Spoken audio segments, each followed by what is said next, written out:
And welcome to another video. Tonight I have a really special one for all of you. A few nights ago I was talking with one of my IRL friends and we were just talking about old creepypastas. She brought up this story by the name of Pen Pal. It was a lot of fun talking with somebody about this story. This story is very notorious for very good reason. It's very messed up. I wanted to revisit it because it wasn't as fresh in memory as I would like it to be, and I also do recall that my old narration of this, something went wrong with the audio and I just didn't want to re-record it, so I posted it as is, and the audio in that video is just, it's not up to a quality that I would like it to be. So I thought, if I'm going to be giving myself a refresher on this story, instead of just reading it like in my head before I go to bed or whatever, why don't I flick on the microphone and revisit it with all of you, since that's what we do here. If you have not heard this story before, this is, again, I cannot state enough, a very notorious story for very good reason. I hope you enjoy it. Anyways, if you do enjoy, please be sure to drop a like rating. Subscribing if you are new is also very much appreciated. If you would like for me to revisit more of these old creepypastas, or even narrate some that I haven't narrated before, feel free to leave some names of different stories down in the comments section, and maybe we will. Anyways, sit back, do whatever it is that you do to relax, and as always, I hope you all have a great night. Part 1. Footsteps. This is long, so I apologize for that. I've never had to tell this story with enough detail to actually explain it all the way, but it is true and it happened when I was about 6 years old. In a quiet room, if you press your ear against a pillow, you can hear your heartbeat. As a kid, the muffled, rhythmic beats sounded like soft footsteps on a carpeted floor. So as a kid, almost every night, just as I was about to drift off to sleep, I could hear these footsteps and I would be ripped back to consciousness. Terrified. For my entire childhood I lived with my mother in a fairly nice neighborhood that was in a transitional phase. People of lower economic means were gradually moving in, and my mother and I were two of these people. We lived in the kind of house you see being transported in two places on the interstate, but my mom took good care of it. There were a lot of woods surrounding the neighborhood that I would play in and explore during the day, but at night, as things often do to a kid, they took on a more sinister feeling. This, coupled with the fact that, due to the nature of our house, there was a fairly large crawl space underneath, filled my mind with imaginary monsters and inescapable scenarios which would consume my thoughts when I was awoken by the footsteps. I told my mom about the footsteps, and she said that I was just imagining things. I persisted enough that she blasted my ears with water from a turkey baster once to placate me, since I thought that would help. Of course it didn't. Despite all the creepiness and footsteps, the only weird thing that ever happened was that, every now and then, I would wake up on the bottom bunk despite having gone to sleep on the top. But this wasn't really weird since I'd sometimes get up to piss or get something to drink, and could remember just going back to sleep on the bottom bunk. I'm an only child, so it didn't matter. This would happen once or twice a week. But waking up on the bottom bunk wasn't too terrifying. But one night, I didn't wake up on the bottom bunk. I had heard the footsteps, but was too far gone to be woken up by them. And when I was awoken, it wasn't from the sound of footsteps or a nightmare, but because I was cold, really cold. When I opened my eyes, I saw stars. I was in the woods. I sat up immediately and tried to figure out what was going on. I thought I was dreaming, but that didn't seem right, though neither did me being in the woods. There was a deflated pool float right in front of me, one of those ones shaped like a shark. This only added to the surreal feeling, but after a while it seemed like I wasn't going to wake up because I wasn't asleep. I stood up to orient myself, but I didn't recognize these woods. I played in the woods by my house all the time, so I knew them really well, but if these weren't the same woods, then how could I get out? I took a step and felt a shooting pain in my foot, which knocked me back to where I had just been laying. I had stepped on a thorn. By the light of the moon, I could see that they were everywhere. I looked at my other foot, but it was fine. And as a matter of fact, so was the rest of me. I didn't have another scratch on me, and I wasn't even that dirty. I cried for a little bit and then stood back up. I didn't know which way to go, so I just picked a direction. I resisted the urge to call out since I wasn't sure I wanted to be founded by who or what might be out there. I walked for what seemed like hours. I tried to walk in a straight line and tried to course correct when I had to take detours. But I was a kid and I was afraid. There weren't any howls or screams, and only once did I hear any noise that scared me. It sounded like a crying baby.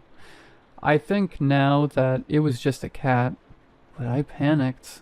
I ran veering in different directions to avoid big thicks of bushes and collapsed trees, and I was paying close attention to where I stepped because by that point my feet were in pretty bad shape.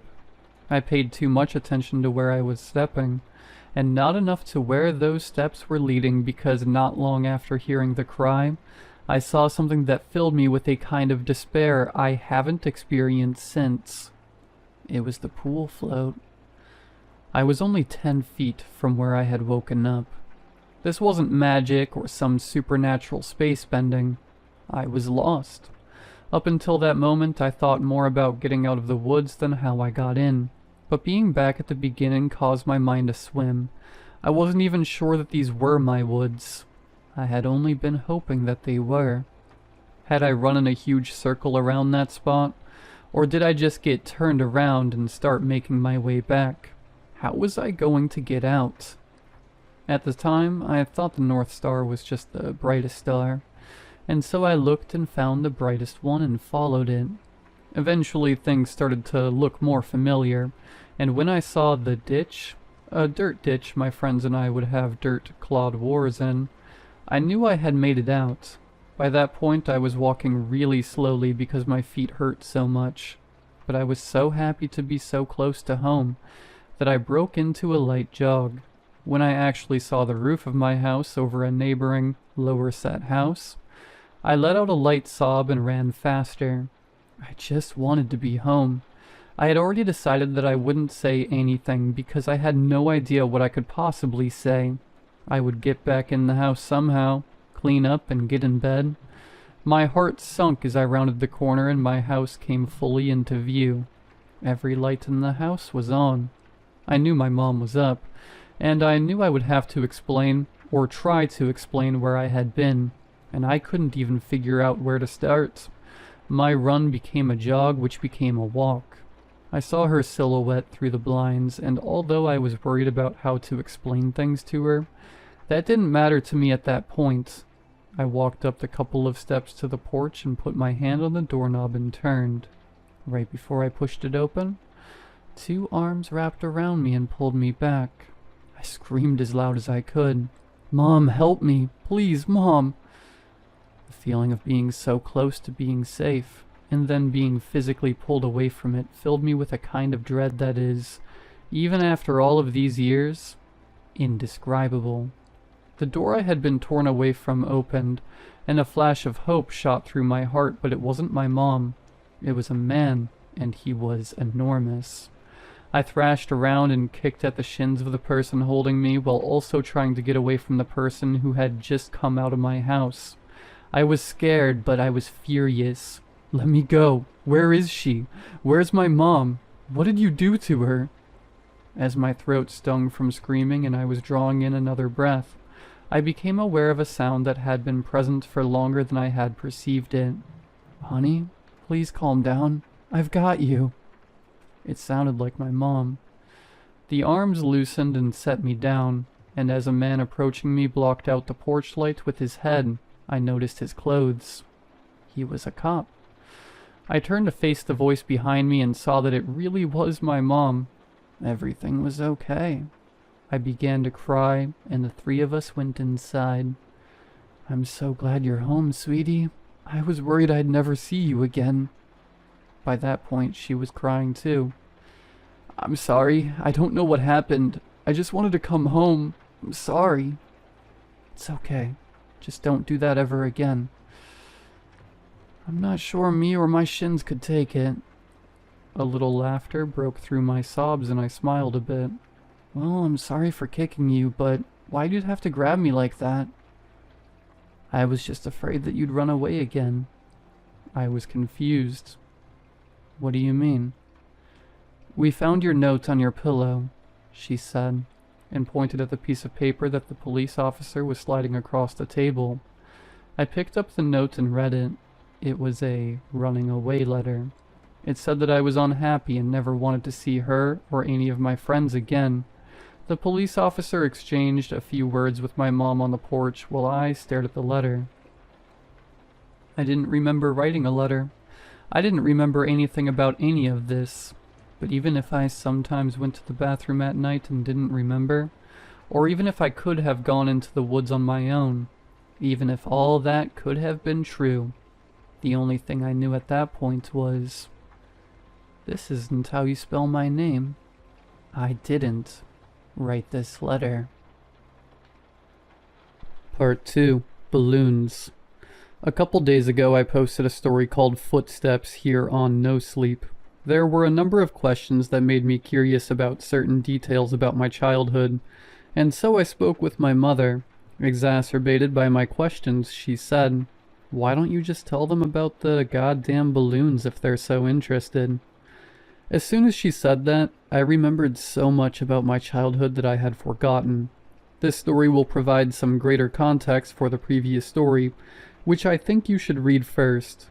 Though the order isn't of vital importance, reading that story first will put you in my place more effectively since I remembered the events of Footsteps first. If you have questions or anything, feel free to ask and I'll try to answer them. Also, both stories are long, so heads up on that. I'm just hesitant to leave out any details that might be important. When I was 5 years old, I went to an elementary school that, from what I've come to understand, was really adamant about the importance of learning through activity. It was part of a new program designed to allow children to rise at their own pace. And to facilitate this, the school encouraged teachers to come up with really inventive lesson plans.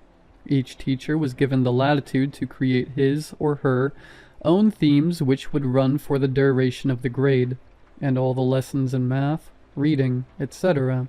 would be designed in the spirit of the theme. These themes were called groups. There was a space group, a sea group, an earth group, and the group I was in, community. In kindergarten in this country, you don't learn much except how to tie your shoes and how to share, so most of it isn't very memorable. I only remember two things very clearly. I was the best at writing my name the right way, and the balloon project, which was really the hallmark of the community group, since it was a pretty clever way to show how a community functioned at a really basic level. You've probably heard of this activity. On one Friday, I remember it being Friday because I was excited about the project and it being the end of the week, toward the beginning of the year, we walked into the classroom in the morning and saw that there was a fully inflated balloon tied off with string taped to each of our desks. Sitting on each of our desks was a marker, a pen, a piece of paper, and an envelope. The project was to write a note on the paper, put it in the envelope, and attach it to the balloon, which we could draw a picture on if we wanted. Most of the kids started fighting over the balloons because they wanted different colors. But I started on my note, which I had thought a lot about. All the notes had to follow a loose structure, but we were allowed to create within those boundaries. My note was something like, "Hi, you found my balloon. My name is, and I attend, elementary school. You can keep the balloon, but I hope you write me back. I like Mighty Max, exploring, building forts, swimming, and friends. What do you like? Write me back soon. Here's $1 for the mail." On the dollar I wrote 4 stamps, right across the front, which my mom said was unnecessary, but I thought it was genius, so I did it. The teacher took a Polaroid of each of us with our balloons and had us put them in the envelope along with our letter. They also included another letter that I assume explained the nature of the project and sincere appreciation for anyone's participation in writing back, and sending photos of their city or neighborhood. That was the whole idea, to build a sense of community without having to leave the school, and to establish safe contact with other people.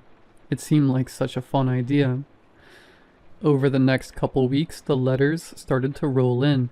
Most came with pictures of different landmarks, and each time a letter would come in, the teacher would pin the picture on a big wall map we had put up showing where the letter had come from and how far the balloon had traveled. It was a really smart idea, because we actually looked forward to coming to school to see if we had gotten our letter.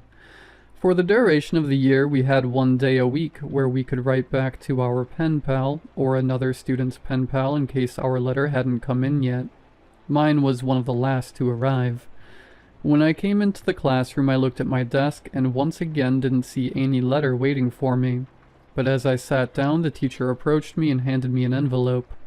I must have looked so excited because, as I was about to open it, she put her hand on mine to stop me and said, "Please don't be upset." I didn't understand what she meant. Why would I be upset now that my letter had come in?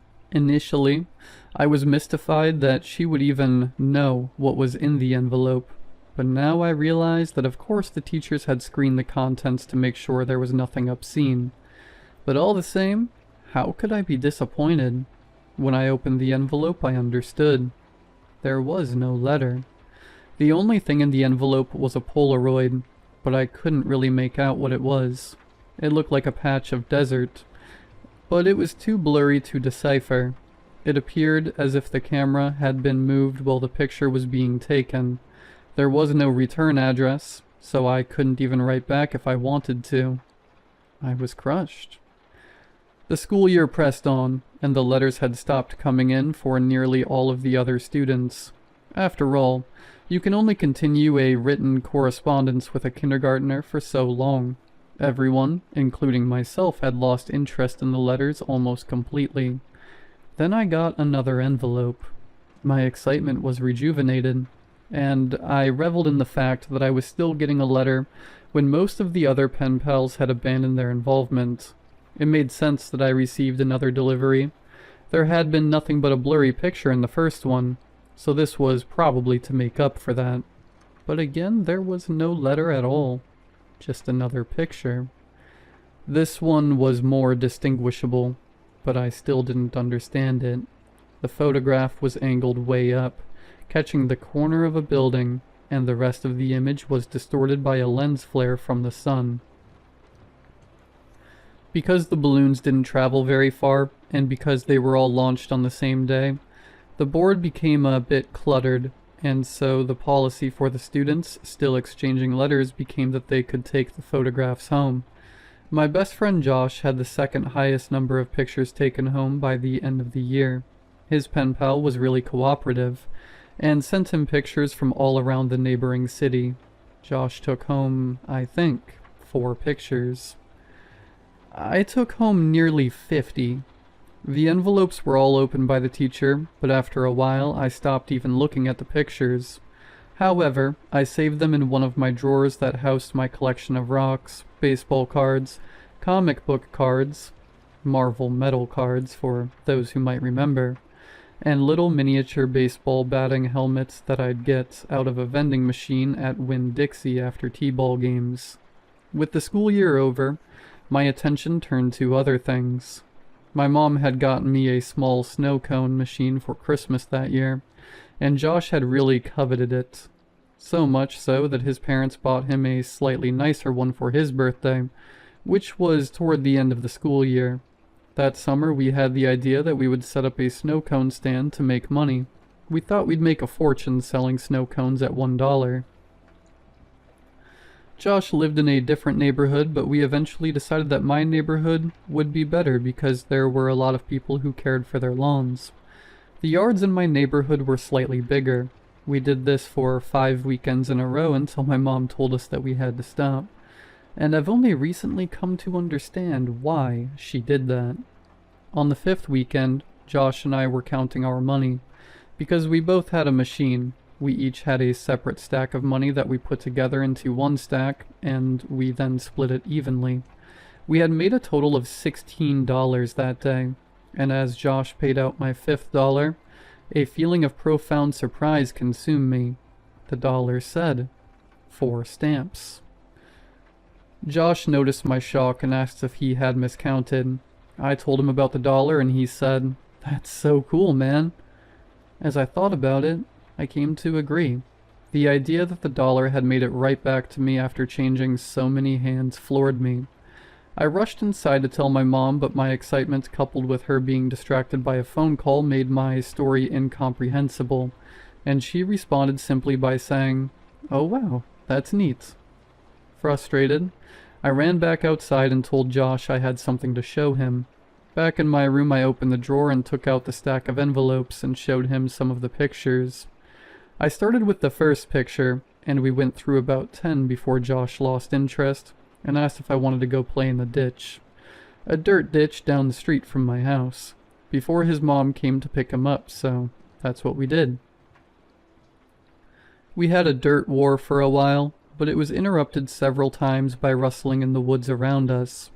There were raccoons and stray cats that lived in there, but this was making a little too much noise and we traded guesses at what it was in an attempt to scare each other. My last guess was that it was a mummy, but in the end, Josh kept insisting that it was a robot because of the sounds that we heard. Before we left, he got a little serious and looked me right in the eyes and said, "You heard it, didn't you?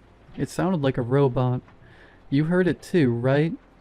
I had heard it, and since it sounded mechanical, I agreed that it was probably a robot. It's only now that I understand what we heard. When we got back, Josh's mom was waiting for him at the kitchen table with my mom. Josh told his mom about the robot. Our moms laughed and Josh went home. My mom and I ate dinner, and then I went to bed. I didn't stay in bed for long before I crept out and decided that, due to the day's events, I would revisit the envelopes since now the whole affair seemed much more interesting. I took the first envelope and set it on the floor and set the blurry desert Polaroid on top. I laid the second envelope right next to it and placed the oddly angled Polaroid of a building's top corner on top, and did this with each picture until they formed a grid that was about 5 by 10. I was always taught to be careful with things that I was collecting, even if I wasn't sure they were valuable. I noticed that the pictures gradually became more decipherable. There was a tree with a bird on it, a speed limit sign, power line, a group of people walking into some building, and then I saw something that vexed me so powerfully that I can now, as I write this, distinctly remember feeling dizzy and capable of only a single repeating thought. Why am I in this picture? In this photograph of the group of people entering the building, I saw myself holding hands with my mother in the back of the crowd of people. We were at the very edge of the photo, but it was undeniably us. And as my eyes swam over the sea of Polaroids, I became increasingly anxious. It was a really odd feeling. It wasn't fear, it was the feeling you get when you are in trouble. I'm not sure why I was flooded with that feeling, but there I sat, floundering in the distant sense that I had done something wrong, and this feeling only intensified as I looked at the rest of the photos after the one that had so powerfully struck me. I was in every photo.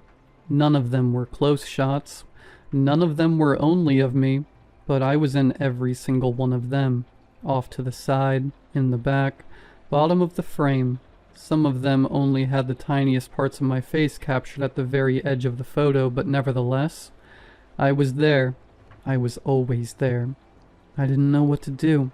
Your mind works in funny ways as a kid, but there was a large part of me that was afraid of getting in trouble simply for still being up. Since I already had the looming feeling of having done something wrong, I decided that I would wait until tomorrow. The next day, my mom was off work and spent most of the morning cleaning up around the house. I watched cartoons, I imagine, and waited until I thought it was a good time to show her the Polaroids. When she went out to get the mail, I grabbed a couple of the pictures and put them on the table in front of me as I sat waiting for her to come back.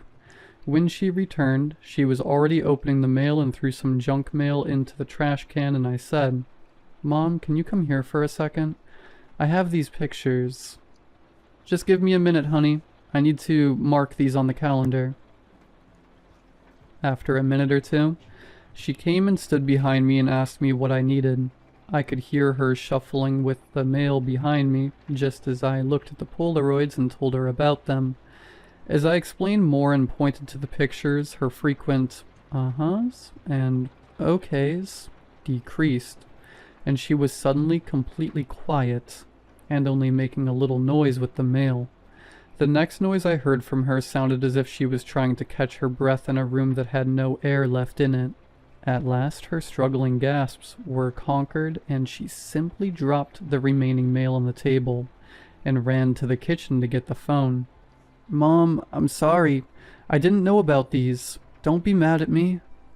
With the phone pressed to her ear, she was walking/running back and forth and shouting into it.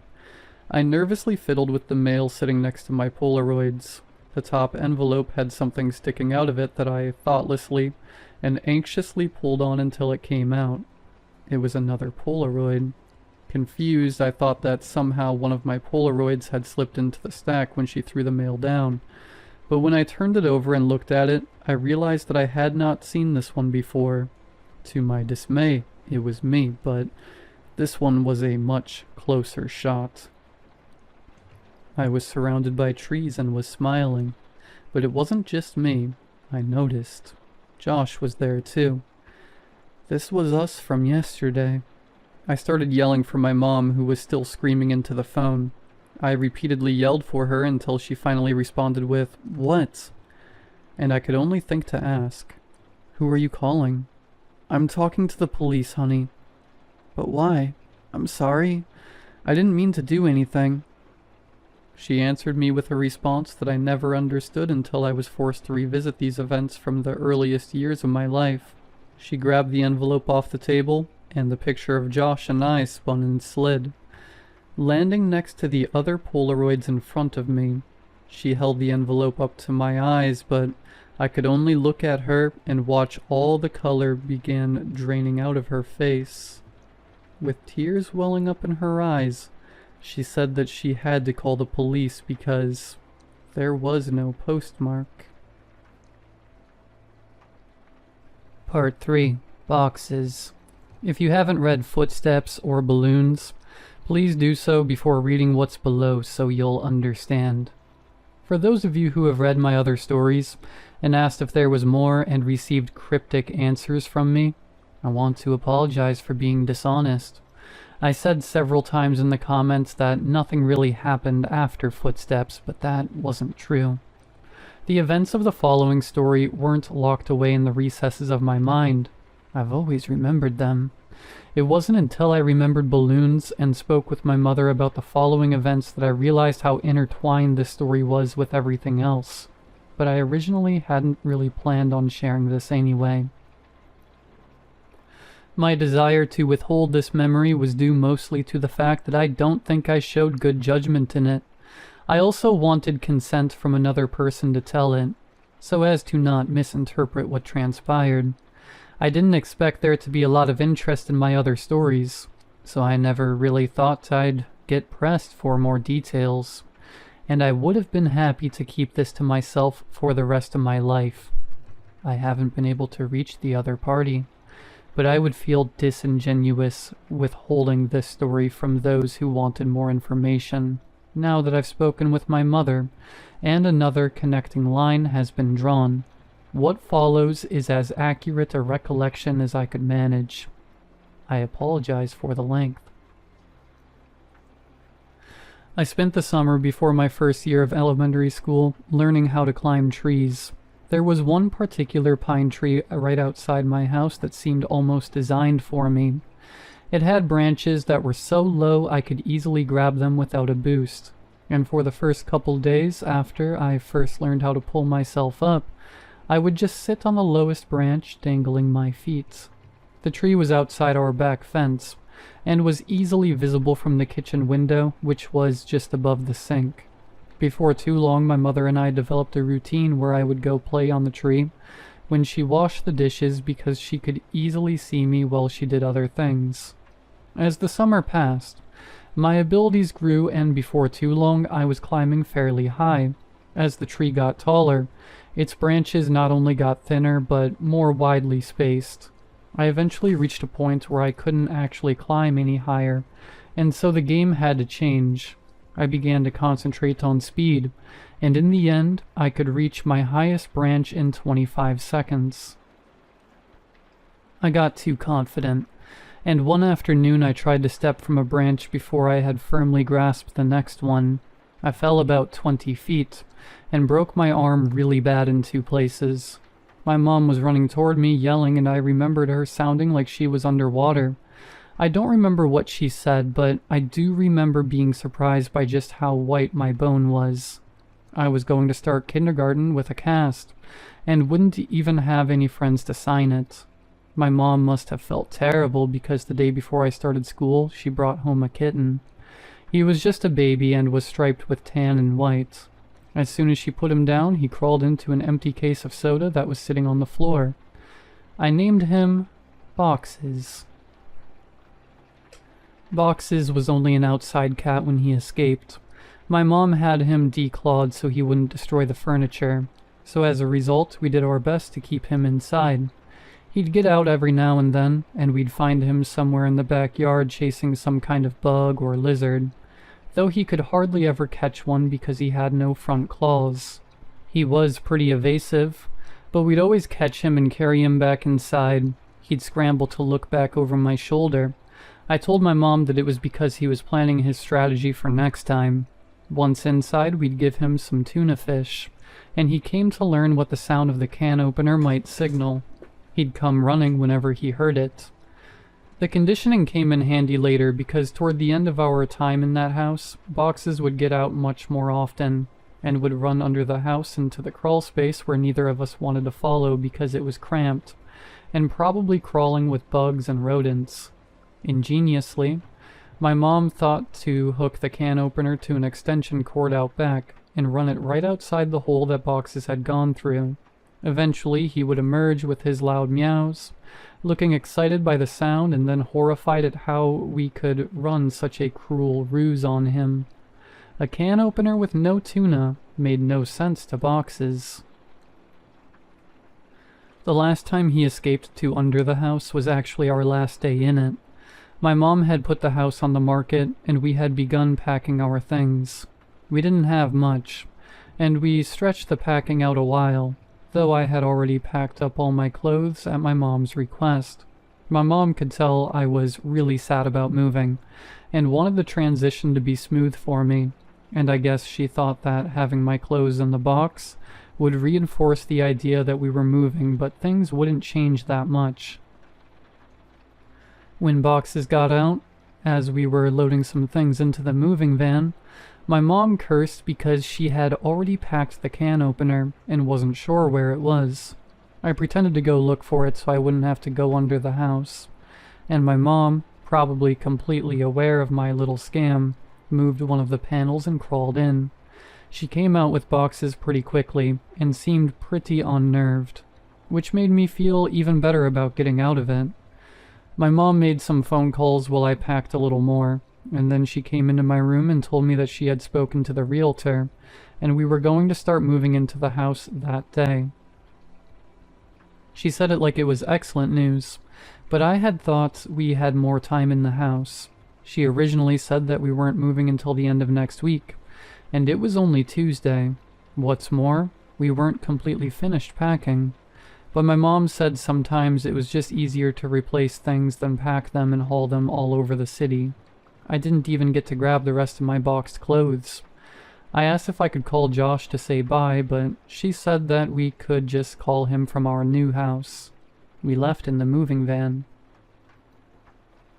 I managed to stay in touch with Josh for years, which is surprising since we no longer went to the same school.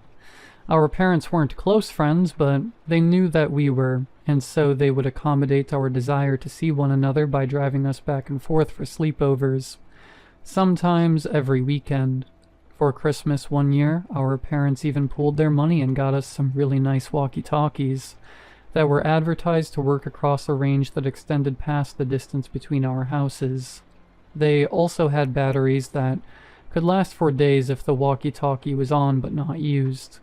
They would only occasionally work well enough that we could talk across the city, but when we stayed over, we'd use them around the house, talking in mock radio speak that we had taken from movies, and they worked great for that. Thanks to our parents, we were still friends when we were 10. One weekend I was staying over at Josh's, and my mom called me to say goodnight. She was still pretty watchful, even when she couldn't actually watch me, but I had gotten so used to it that I didn't even notice it, even if Josh did. She sounded upset. Boxes was missing. This must have been a Saturday night, because I had spent the night at Josh's the previous night and was going to go home the next day because we had school on Monday. Boxes had been missing since Friday afternoon. I gathered that she had not seen him since returning home after dropping me off. She must have decided to tell me he was missing because if he didn't come home before I did, then I would be devastated at, not only by his absence, but how she could have kept it from me. She told me not to worry. He'll come back. He always does. But Boxes didn't come back. 3 weekends later, I stayed at Josh's again. I was still upset about Boxes, but my mom told me that there had been many times when pets had disappeared from home for weeks or even months, only to return on their own. She said they always knew where home was, and would always try to come back. I was explaining this to Josh when a thought hit me so hard that I interrupted my own sentence to say it aloud. What if Boxes thought of the wrong home? Josh was confused. What? He lives with you. He knows where his home is. But he grew up somewhere else, Josh. He was raised in my old house a couple neighborhoods away. Maybe he still thinks of that place as home, like I do. Oh, I get it. Well, that'd be great. We'll tell my dad tomorrow and he'll take us over there so we can look. No, he won't, man. My mom said that we couldn't ever go back to that place because the new owners wouldn't want to be bothered. She said that she told your mom and dad the same thing. Josh persisted. Okay, then we'll just go out exploring tomorrow and make our way to your old house. No. If we get spotted, your dad will find out, and then so will my mom. We have to go there ourselves. We have to go there tonight. It didn't take that much convincing to get Josh on board since he was usually the one to come up with ideas like this. But we had never snuck out of his house before. It actually turned out to be incredibly easy. The window in his room opened to the backyard, and he had a latched wooden fence that wasn't locked. After those 2 minor hurdles, we slipped off into the night, flashlight and walkie-talkies in hand. There were 2 ways to get from Josh's house to my old house. We could walk on the street and make all the turns, or go through the woods, which would take about half the time. It would have taken about 2 hours to walk there, taking the street, but I suggested that we go that way anyway. I told him it was because I didn't want to get lost. Josh refused and said that if we were seen, they might recognize him and tell his dad. He threatened to go home if we didn't just take the shortcut, and I accepted it because I didn't want to go by myself. Josh didn't know about the last time I walked through these woods at night. The woods were much less creepy with a friend and a flashlight, and we were making pretty good time. I wasn't entirely sure where we were, but Josh seemed confident enough, and that bolstered my morale. We passed through a particularly thick patch of tangled trees when the strap on my walkie-talkie got caught on a branch.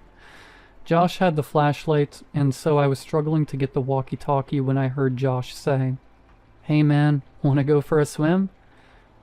I looked over to where he was shining the flashlight, though I closed my eyes as I did, because I now knew where we were. He was pointing at the pool float. This was where I had woken up in these woods all those years ago. I felt a lump in my throat and the sting of fresh tears in my eyes as I continued to struggle with the walkie. Frustrated, I yanked on it hard enough to break it free, and I turned and walked to Josh, who had partially laid down on the pool float in a mock sunbathing pose. As I walked toward him, I stumbled and nearly fell into a fairly large hole that was sitting in the middle of this small clearing. But I regained my balance and stopped right at its edge. It was deep. I was surprised by the size of the hole, but more surprised by the fact that I didn't remember it. I realized it must not have been there that night because it was in the same spots where I had awoken. I put it out of my mind and turned to Josh. "Quit messing around, man. You saw I was stuck over there, and you were just laying here joking around on this float." I punctuated the sentence with a kick to an exposed part of the float. A screeching rose from it. Josh's smile inverted. He suddenly looked terrified and was struggling to get off the float, but he couldn't in a quick manner due to the awkward way he had been laying on it. Each time he would fall back on the float, the screeching would intensify. I wanted to help Josh, but I couldn't move myself any closer. My legs wouldn't cooperate. I hated these woods. I picked up the flashlight that he had thrown in his thrashing and shined in on the float, not knowing what to expect. Finally, Josh got off the float and rushed next to me, looking at where I was shining the light. Suddenly, there it was. It was a rat. I started laughing nervously, and we both watched the rat run into the woods, taking the screeches with it. Josh lightly punched me in the arm, the smile slowly returning to his face, and we continued walking. We quickened our pace and made it out of the woods faster than we thought we would, and we found ourselves back in my old neighborhood. The last time I had rounded the bend ahead, I had seen my house fully illuminated, and all the memories of what transpired came flooding back. I felt a skipping in my heart as we were finally turning the corner and about to face the full view of my house, remembering last time how incandescent it was, but this time all the lights were off. From a distance I could see my old climbing tree, and as my mind traced the steps of causality backward, I realized that I wouldn't be back here this night if that tree hadn't grown, and I was briefly in awe of how all events were like that. As we got closer, I could see that the lawn looked terrible. I couldn't even guess when it had last been mowed. One of the shutters had partially broken loose and was rocking back and forth in the breeze, and over all the house just looked dirty. I was sad to see my old home in such a state of disrepair. Why would my mom care if we bothered the new owners, if they cared so little about where they lived? And then I realized there were no new owners. The house was abandoned, though it looked simply forsaken. Why would my mom lie to me about our house having new people in it? But I thought that this was actually a good thing. It would be easier to look around for boxes if we didn't have to worry about being spotted by the new family. This would make it much quicker. Josh interrupted my thoughts, and we walked through the gate and up to the house itself. "Your old house sucks, dude," Josh yelled as quietly as he could. "Shut up, Josh. Even like this, it's still nicer than your house." "Hey, man." Okay. I think boxes is probably under the house. One of us has to go under and look, but the other should stay next to the opening in case he comes running out. "Are you serious? There's no way I'm going under there. It's your cat, man. You do it." "Look, I'll game you for it, unless you're too scared," I said, holding my fist over my upturned palm. "Fine, but we go on shoot, not on 3. It's rock, paper, scissors, shoot. Not 1, 2, 3. "I know how to play the game, Josh. You're the one who always messes up. And it's 2 out of 3. I lost. I wiggled loose the panel that my mom would always move when she had to crawl under here for boxes. She only had to do it a couple of times since the can opener trick usually worked. But when she had to do it, she hated it, especially that last time. And as I looked into the darkness of the crawl space, I had a greater appreciation for why. Before we moved, she said that it was actually better that boxes ran under there, despite how hard it could be to get him out. It was less dangerous than him jumping over the fence and running around the neighborhood. All that was true, but I was still dreading doing this. I grabbed the flashlight and the walkie and began to crawl in. A powerful smell overtook me. It smelled like death. I turned on my walkie. Josh, are you there? This is Macho Man. Come back. Josh, cut it out. There's something wrong down here. What do you mean? It stinks. It smells like something died. Is it boxes? I really hope not. I set down the walkie and moved the flashlight around as I crawled forward. Looking through the hole from the outside, you could see all the way back with the right lighting, but you had to be inside to see around the support blocks that held the house up. I'd say that there was about 40% of the area that you couldn't see, unless you were actually in the crawl space. But even inside, I discovered that I could only see directly where the flashlight was pointing. I realized that this would make scouting around the place much more difficult. As I moved forward, the smell intensified. The fear was growing in me that boxes had come here, and something had happened to him. I shined the flashlight around but couldn't see much of anything. I wrapped my fingers around a support block to pull myself forward, and as I did that, I felt something that made my hand recoil. Fur. My heart sank, and I prepared myself emotionally for what I was about to see. I crawled slowly so I could prolong what I knew was coming, and I inched my eyes and the flashlight past the block to see what was on the other side. I staggered back in horror. Jesus Christ! Escaped my trembling mouth. It was a hideous and twisted creature, badly decomposed. Its skin had rotted away on its face, so the teeth appeared to be enormous, and the smell was unbearable. What is it? Are you okay? Is it boxes? I reached for the walkie. No, it's not boxes. Well, what the hell is it then? I don't know. I shined the light on it again, and looked at it with less fear in my vision. I chuckled. It's a raccoon. Well, keep looking. I'm gonna go into the house to see if he might have made it in here somehow. What? No, Josh, don't go in there. What if Boxes is down here and runs out? He can't. I put the board back.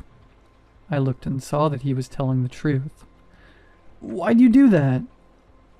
Don't worry, man. You can move it easy. This makes more sense. If Boxes ran out and I missed him, then he'd be gone. If he's down there, then grab him tight, and I'll come move the board.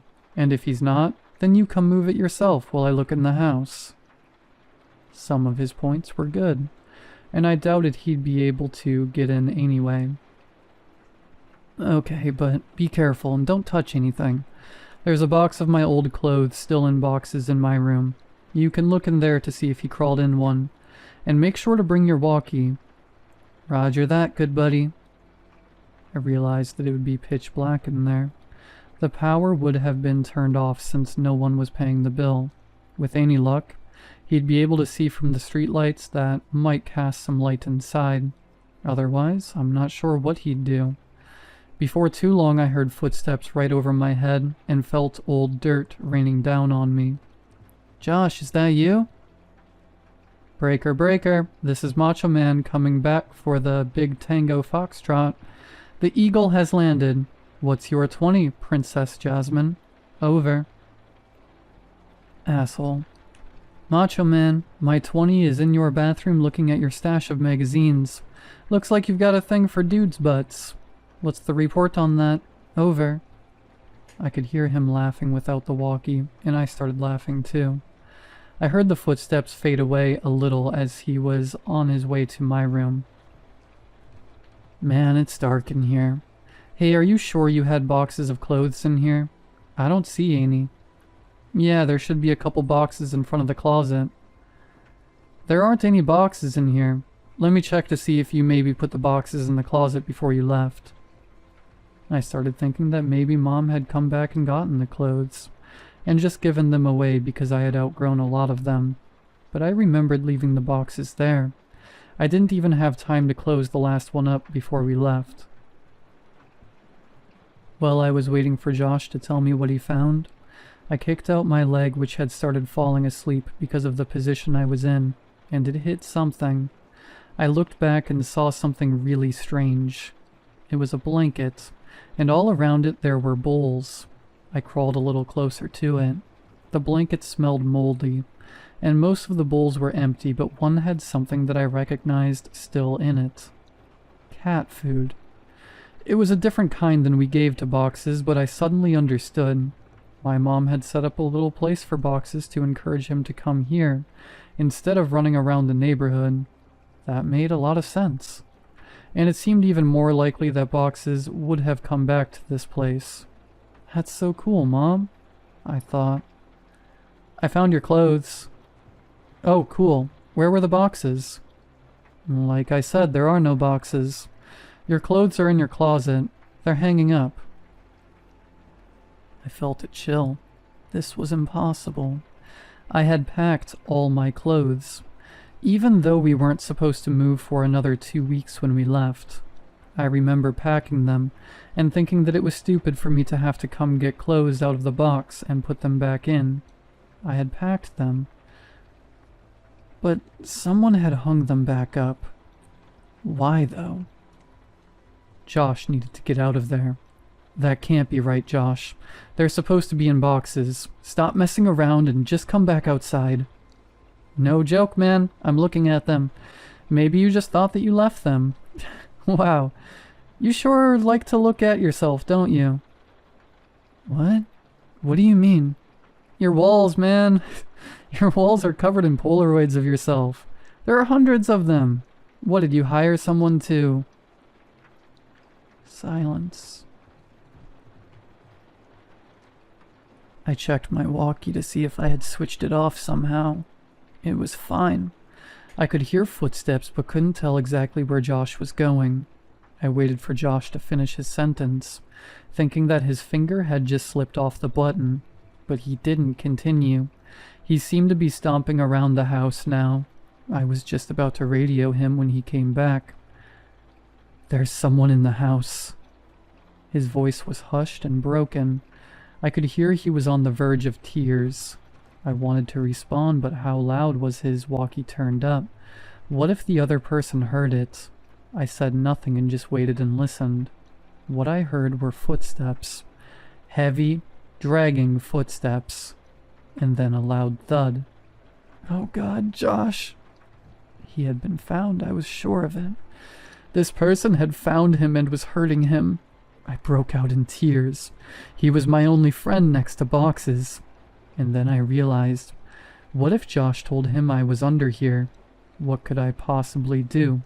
As I struggled to compose myself, I thankfully heard Josh's voice through the walkie. He's got something, man. It's a big bag. He just threw it on the floor and... Oh God, man. The bag, I think it just moved. I was paralyzed. I wanted to run home. I wanted to save Josh. I wanted to go for help. I wanted so many things, but I just lay there frozen. As I lay unable to move, my eyes focused on the corner of the house that was right under my room. I moved my flashlight. My breath hitched at what I saw. Animals. Dozens of them. All of them dead. They lay in piles all around the perimeter of the crawl space. Could boxes be among these corpses? Was this what the cat food was for? Seeing this broke my shock as I knew I had to get out of there, and I scrambled to the board. I pushed on it, but it wouldn't budge. I couldn't move it because I was wedged in there, and I couldn't get my fingers around it since the edges were outside. I was trapped. God damn you, Josh! I whispered to myself. I could feel thunderous footsteps above me. The house was shaking. I heard Josh scream, and it was matched by another scream that wasn't full of fear. As I continued pushing, I felt the board move, but I knew it wasn't me who was pushing it. I could hear footsteps above me and in front of me, and shouting and screaming filling the brief silences between the footsteps. I was moved back and held my walkie ready to just try to defend myself. And the board was thrown to the side and an arm shot in and grabbed for me. "Let's go, man, now." It was Josh, thank God. I scrambled out of the opening holding the flashlights and the walkie. When we got to the fence, we both jumped it, but Josh's walkie fell. He reached for it and I told him to forget it. We had to move. Behind us I could hear yelling, though they weren't words, only sounds. And we, perhaps foolishly, ran for the woods to get back to Josh's quicker and be somewhat harder to follow. The whole way through the woods Josh kept yelling, "My picture! He took my picture!" But I knew the man already had Josh's picture from all those years ago at the ditch. I suppose Josh still thought those mechanical sounds were from a robot. We made it back to Josh's house and back into his room before his parents woke up. I asked him about the big bag and if it really moved, and he said he couldn't be sure. He kept apologizing about dropping the walkie at the house, but obviously that wasn't a big deal. We didn't go to sleep and sat peering out the window waiting for him. I went home later that day as it was about 3 a.m. already. I told my mom the basics of this story a couple days ago. She broke down and was furious about the danger I put myself in. I asked her why she made all those things up about bothering the new owners to stop me from going. Why did she think the house was so dangerous? She became irate and hysterical. But she answered my question. She grabbed my hand and squeezed it harder than I thought her capable of, and locked her eyes to mine, whispering as if she was afraid of being overheard. "Because I never put any fucking blankets or bowls under the house for boxes. You weren't the only one to find them." I felt dizzy. I understood so much now. I understood why she had looked so uneasy after she brought boxes out from under the house on our last day there. She found more than spiders or a rat's nest that day. I understood why we left almost 2 weeks early. I understood why she tried to stop me from going back. She knew. She knew he made his home under ours, and she kept it from me. I left without saying another word, and didn't finish the story for her. But I want to finish it here for you. I got home from Josh's that day. I threw my stuff on the floor and it scattered everywhere. I didn't care. I just wanted to sleep. I woke up around 9 p.m. to the sound of boxes meowing. My heart leapt. He had finally come home. I was a little sick about the fact that if I had just waited a day, none of the previous night's events would have happened and I'd have boxes anyway. But that didn't matter. He was back. I got off my bed and called for him, looking around to catch a glint of light off his eyes. The crying continued and I followed it. It was coming from under the bed. I laughed a little, thinking I had just crawled under a house looking for him, and how this was so much better. His meows were being muffled by a shirt, so I flung it aside and smiled, yelling, "Welcome home, boxes!" His cries were coming from my walkie-talkie. Boxes never came home. Part 4. Maps. There was a comment in the last post that made me remember an event from my childhood that I always took as odd but never considered to be related to any of these stories. I know now that it is. It's funny how memories work. The details might all be present in your mind, though scattered and disarrayed, and then a single thought can stitch them back together almost instantly. I never thought of these events much because I was focused on the wrong details. I went back to my mom's house and went through my old childhood schoolwork, looking for something that I think is important. I couldn't find it, but I'll keep looking. Again, sorry for the length. Most old cities and the neighborhoods in them weren't planned with thought that the population would begin to grow exponentially and it would have to be accommodated. The layout of the roads is generally originally in response to geographical restrictions and the necessity of connecting points of economic importance. Once the connecting roads are established, new businesses and roads are positioned strategically along the existing skeleton, and eventually, the paths carved into the earth are immortalized in asphalt, leaving room only for minor modifications, additions, and alterations, but never a dramatic change. My childhood neighborhood must have been old then. If straight lines move as the crow flies, then my neighborhood must have been built based on the travels of a snake. The first houses built must have been placed around the lake, and gradually the inhabitable area increased as new extensions were built off the original path. But these new extensions all ended abruptly at one point or another. There was only one entrance/exit for the entire neighborhood. Many of these extensions were limited by a tributary, which both fed and drank from the lake, and passed right by what I came to call, and have called in these stories, the ditch. Many of the original homes had enormous yards, but some of those original plots had been divided, leaving properties with smaller and smaller boundaries. An aerial view of my neighborhood would give one the impression that an enormous squid had once died in the woods, and some adventuring entrepreneur found the corpse and paved roads over its tentacles, only to withdraw his involvement and leave time, greed, and desperation to divide up the land among prospective homeowners, like an embarrassing attempt at the golden ratio. From my porch, you could see the old houses that surrounded the lake, but the house of Mrs. Maggie was my favorite. She was, as best as I can remember, around 80 years old. But despite that, she was one of the friendliest people I had ever met. She had a head of loose-set white curls, and always wore light dresses with floral patterns. She would talk to me and Josh from her back porch when we were swimming in the lake, and she would always invite us in for snacks.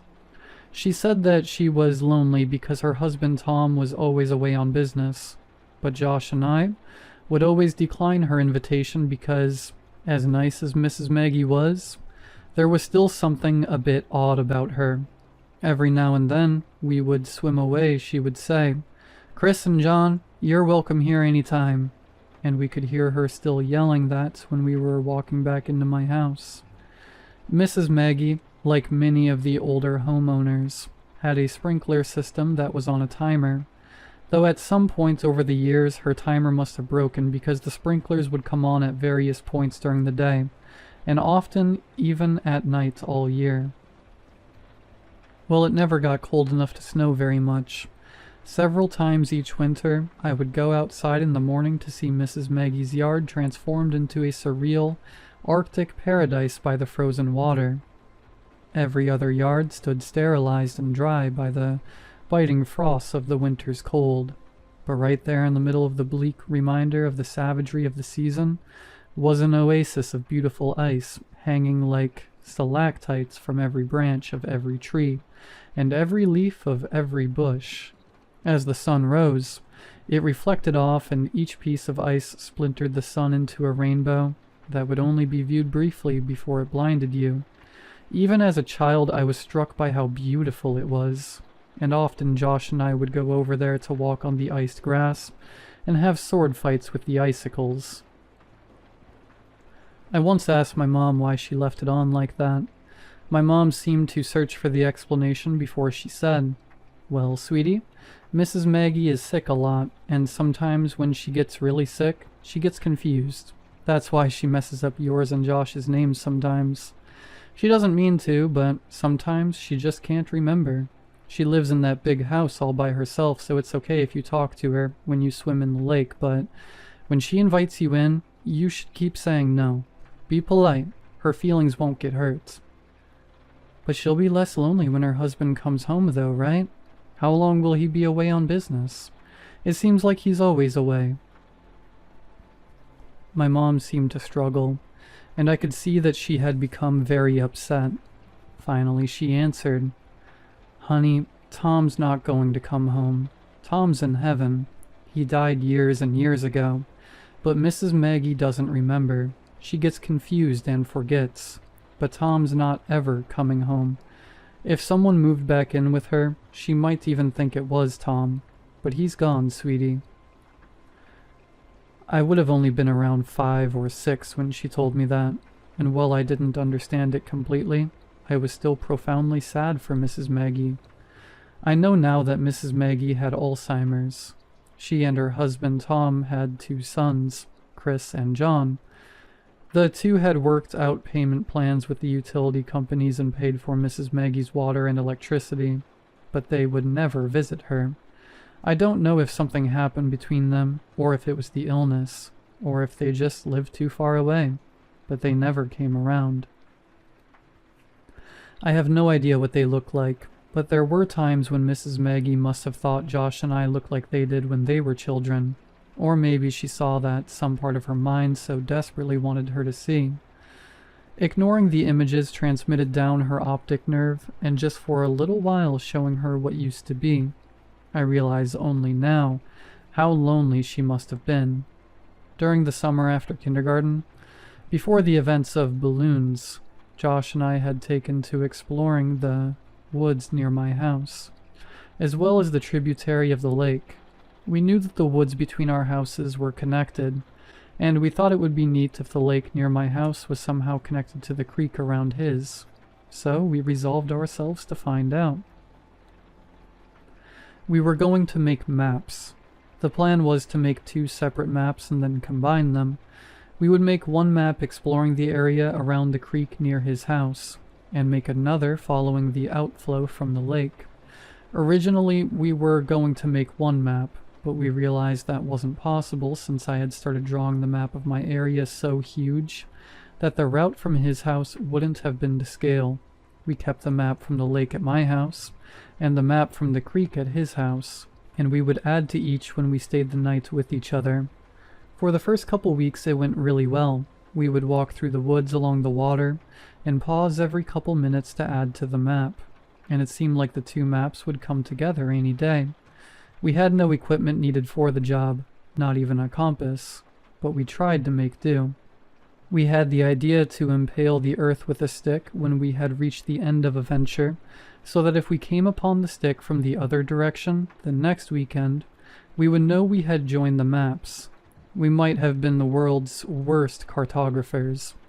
Eventually, however, the woods became too thick near the water coming from the lake, and we were unable to proceed further. We lost interest in the whole project for a bit, and reduced our exploration significantly, though not completely, when we started selling snow cones. After I showed my mom all the pictures I had taken from school, and she took away my snow cone machine, our interest in the maps revitalized. We had to come up with another plan. Although I didn't understand why, my mom had placed what I considered to be extremely severe restrictions on what I could do and where I could go, and I had to check in frequently if I went outside to play with Josh. This meant that we couldn't stay in the woods for hours and continue to look for new paths. We thought that we could just swim when we got to the cutoff in the woods, but that clearly wouldn't work since the map would get wet. We tried going faster when we were coming from Josh's house, but we eventually ran into the same problem. Then we had a brilliant idea. We'd build a raft. Due to the construction in the neighborhood, there was a large amount of scrap building material that the company would set in the ditch to keep it out of the road and off-site, since they no longer needed it for building. We originally conceived of a formidable ship complete with a mast and an anchor, but this quickly diminished into something more manageable. We set aside the wood and took several large pieces of styrofoam that were backed with foam board and tied them together with rope and kite string. We launched our vessel a little downwater from Mrs. Maggie and waved a farewell to her as she motioned us to come back her way, but there was no stopping us. The raft worked very well, and while we both behaved and spoke of it as if the functionality of the raft was a given, I know at least I was a little surprised. We each had a fairly long tree branch to use as a paddle, but we found it was easier to simply push against the land under the water than actually use them as intended. When the water became too deep, we'd simply lie on our stomachs and use our hands to paddle the water, which still worked, albeit less well. The first time we had to resort to that method of propulsion, I remember thinking that from far above it must have looked like a colossally fat man with tiny arms was out for a swim. It actually took us several trips to get the raft to the impossible patch of woods that marked the furthest we had made it. After we had come up with the idea of marking the ground with the stick, we had taken to running through the woods until we got to the stick and then, as carefully and precisely as we knew how, charting our course. This meant that the impasse was actually quite a bit away, so to sail from around my house all the way to the blockade in the woods was taking longer than expected. We'd sail for a bit and then dock the raft, and then next time we'd run through the woods to the raft and go a little farther. We continued this well into first grade. Josh and I were assigned to different groups that year, so since we didn't really see one another during the school day, our parents were more willing to let us hang out all weekend each week. What's more, Josh's dad had taken on a lengthy construction job that required him to work over the weekends, and his mother was on call, so this meant that Josh would stay at my house most every weekend for weeks on end. We should have been making excellent progress, but when we finally made it to the impasse and had the opportunity to explore past it, we couldn't find a place to dock the raft. The woods were simply too thick, and the water had eroded the land to the point that there was nearly a 2-foot rise of earth over the tributary, which exposed the twisting and damp roots of the trees above. We'd have to turn back every time, and leave the raft at the same thick of trees that prompted us to build it in the first place. Even worse, winter had arrived, so we couldn't justify leaving the house in our swimsuits. We were getting nowhere. We always had to come home before we could gain much ground. On a Saturday, around 7 p.m., Josh and I were playing when one of my mom's co-workers knocked on our door. Her name was Samantha, and I remember her well now because I would propose to her a couple of years later when I was visiting my mom at work. My mom said that she had to go to work to fix a problem that had arisen, and that she'd be back in about 2 hours. Her car was being repaired, so she'd have to ride with Samantha, but I gathered that the problem was Samantha's fault, and discussing it in the car was why it would only take 2 hours. She said that under no circumstances were we to leave the house, or open the door for anyone, and she was in the middle of explaining that she would call every hour when she got there to check in, but she ended that statement prematurely when she remembered that our phone had been turned off for delinquent payments. This was why Samantha had just come by unannounced. She looked me dead in the eye as she was closing the door and said, "Stay put." This was our chance. We watched her drive down the serpentine road toward the exit, and as soon as the car rounded the last visible bend, we ran back to my room. I dumped my backpack out while Josh grabbed the map. "Hey, do you have a flashlight?" Josh chimed. "No, but we'll be back way before dark." "I was thinking just in case. We should have one." "My mom has one, but I don't know where she keeps it." "Wait." I ran into my closet and pulled a box down from the top shelf. "You have a flashlight in there?" Josh asked. "Not exactly." I opened the box and revealed 3 Roman candles that I had taken from the pile that my mom had amassed for the 4th of July past summer, along with a lighter that I had managed to take from her some months before. This would ensure that we at least had some light if we needed it. This was a little bit before I had been given an opportunity to be afraid of the woods at night, so it wasn't fear that motivated our search for a light source, only practicality. We threw it all in the backpack and bolted out the back door, making sure to close it so boxes wouldn't get out. We had 1 hour and 50 minutes. We ran through the woods as fast as we could and made it to the raft in about 15 minutes. We had our bathing suits on under our clothes. So we stripped off our shirts and shorts and left them in 2 separate piles about 4 feet from the edge of the water. We untied the raft from the tree, grabbed our branch paddles, and cast off. We tried to move rapidly to reach a point beyond the contents of our ever-expanding map, as we didn't have time to waste seeing old sights. We knew that we were slower in the raft than on land, and that we would be in the raft for quite a while after the cutoff since the woods were too thick to walk through, and there wasn't a place to dock. This meant that we'd have to ride the raft back to the original docking site, even if we found a new place to dock it further ahead. After we passed the last charted part of our map, the water began to get really deep, and eventually we could no longer touch the bottom with our tree branches, so we lay on our stomachs and paddled with our hands. It was getting darker, and, as a result, it was becoming harder to distinguish the trees from one another, and we were both becoming slightly unnerved. In the interest of making good time, we were paddling fast with our arms, but this caused a lot of noise as our hands rapidly confronted and then broke through the water's surface tension. During these periods, we could both hear the crunching of dead leaves and the snapping of fallen sticks in the woods to our right. As we would slow our pace and quiet our actions, the rustling in the woods would cease, and we began to wonder if it was really ever there at all. We didn't know what kinds of animals resided this far into the woods, but we did know that we didn't want to find out. As Josh amended the map that I was illuminating with the lighter, we were suddenly confronted with the fact that the sounds were not imagined. Rapidly and rhythmically we heard crunch, snap, crunch. It seemed to be moving slightly away from us, pushing through the woods just beyond our map. It had become too dark to see. We had misjudged how long the sun would linger. Nervously, I called out, "Hello?" There was a brief moment of breathless tension as we lay static in the water. This silence was suddenly broken by laughter. "Hello?" Josh cackled. "So what?" "Hello, Mr. Monster in the Woods. I know you're sneaking around, but maybe you'll answer to my hello? Hello?" I realized how stupid it was. Whatever animal it was, it wouldn't respond.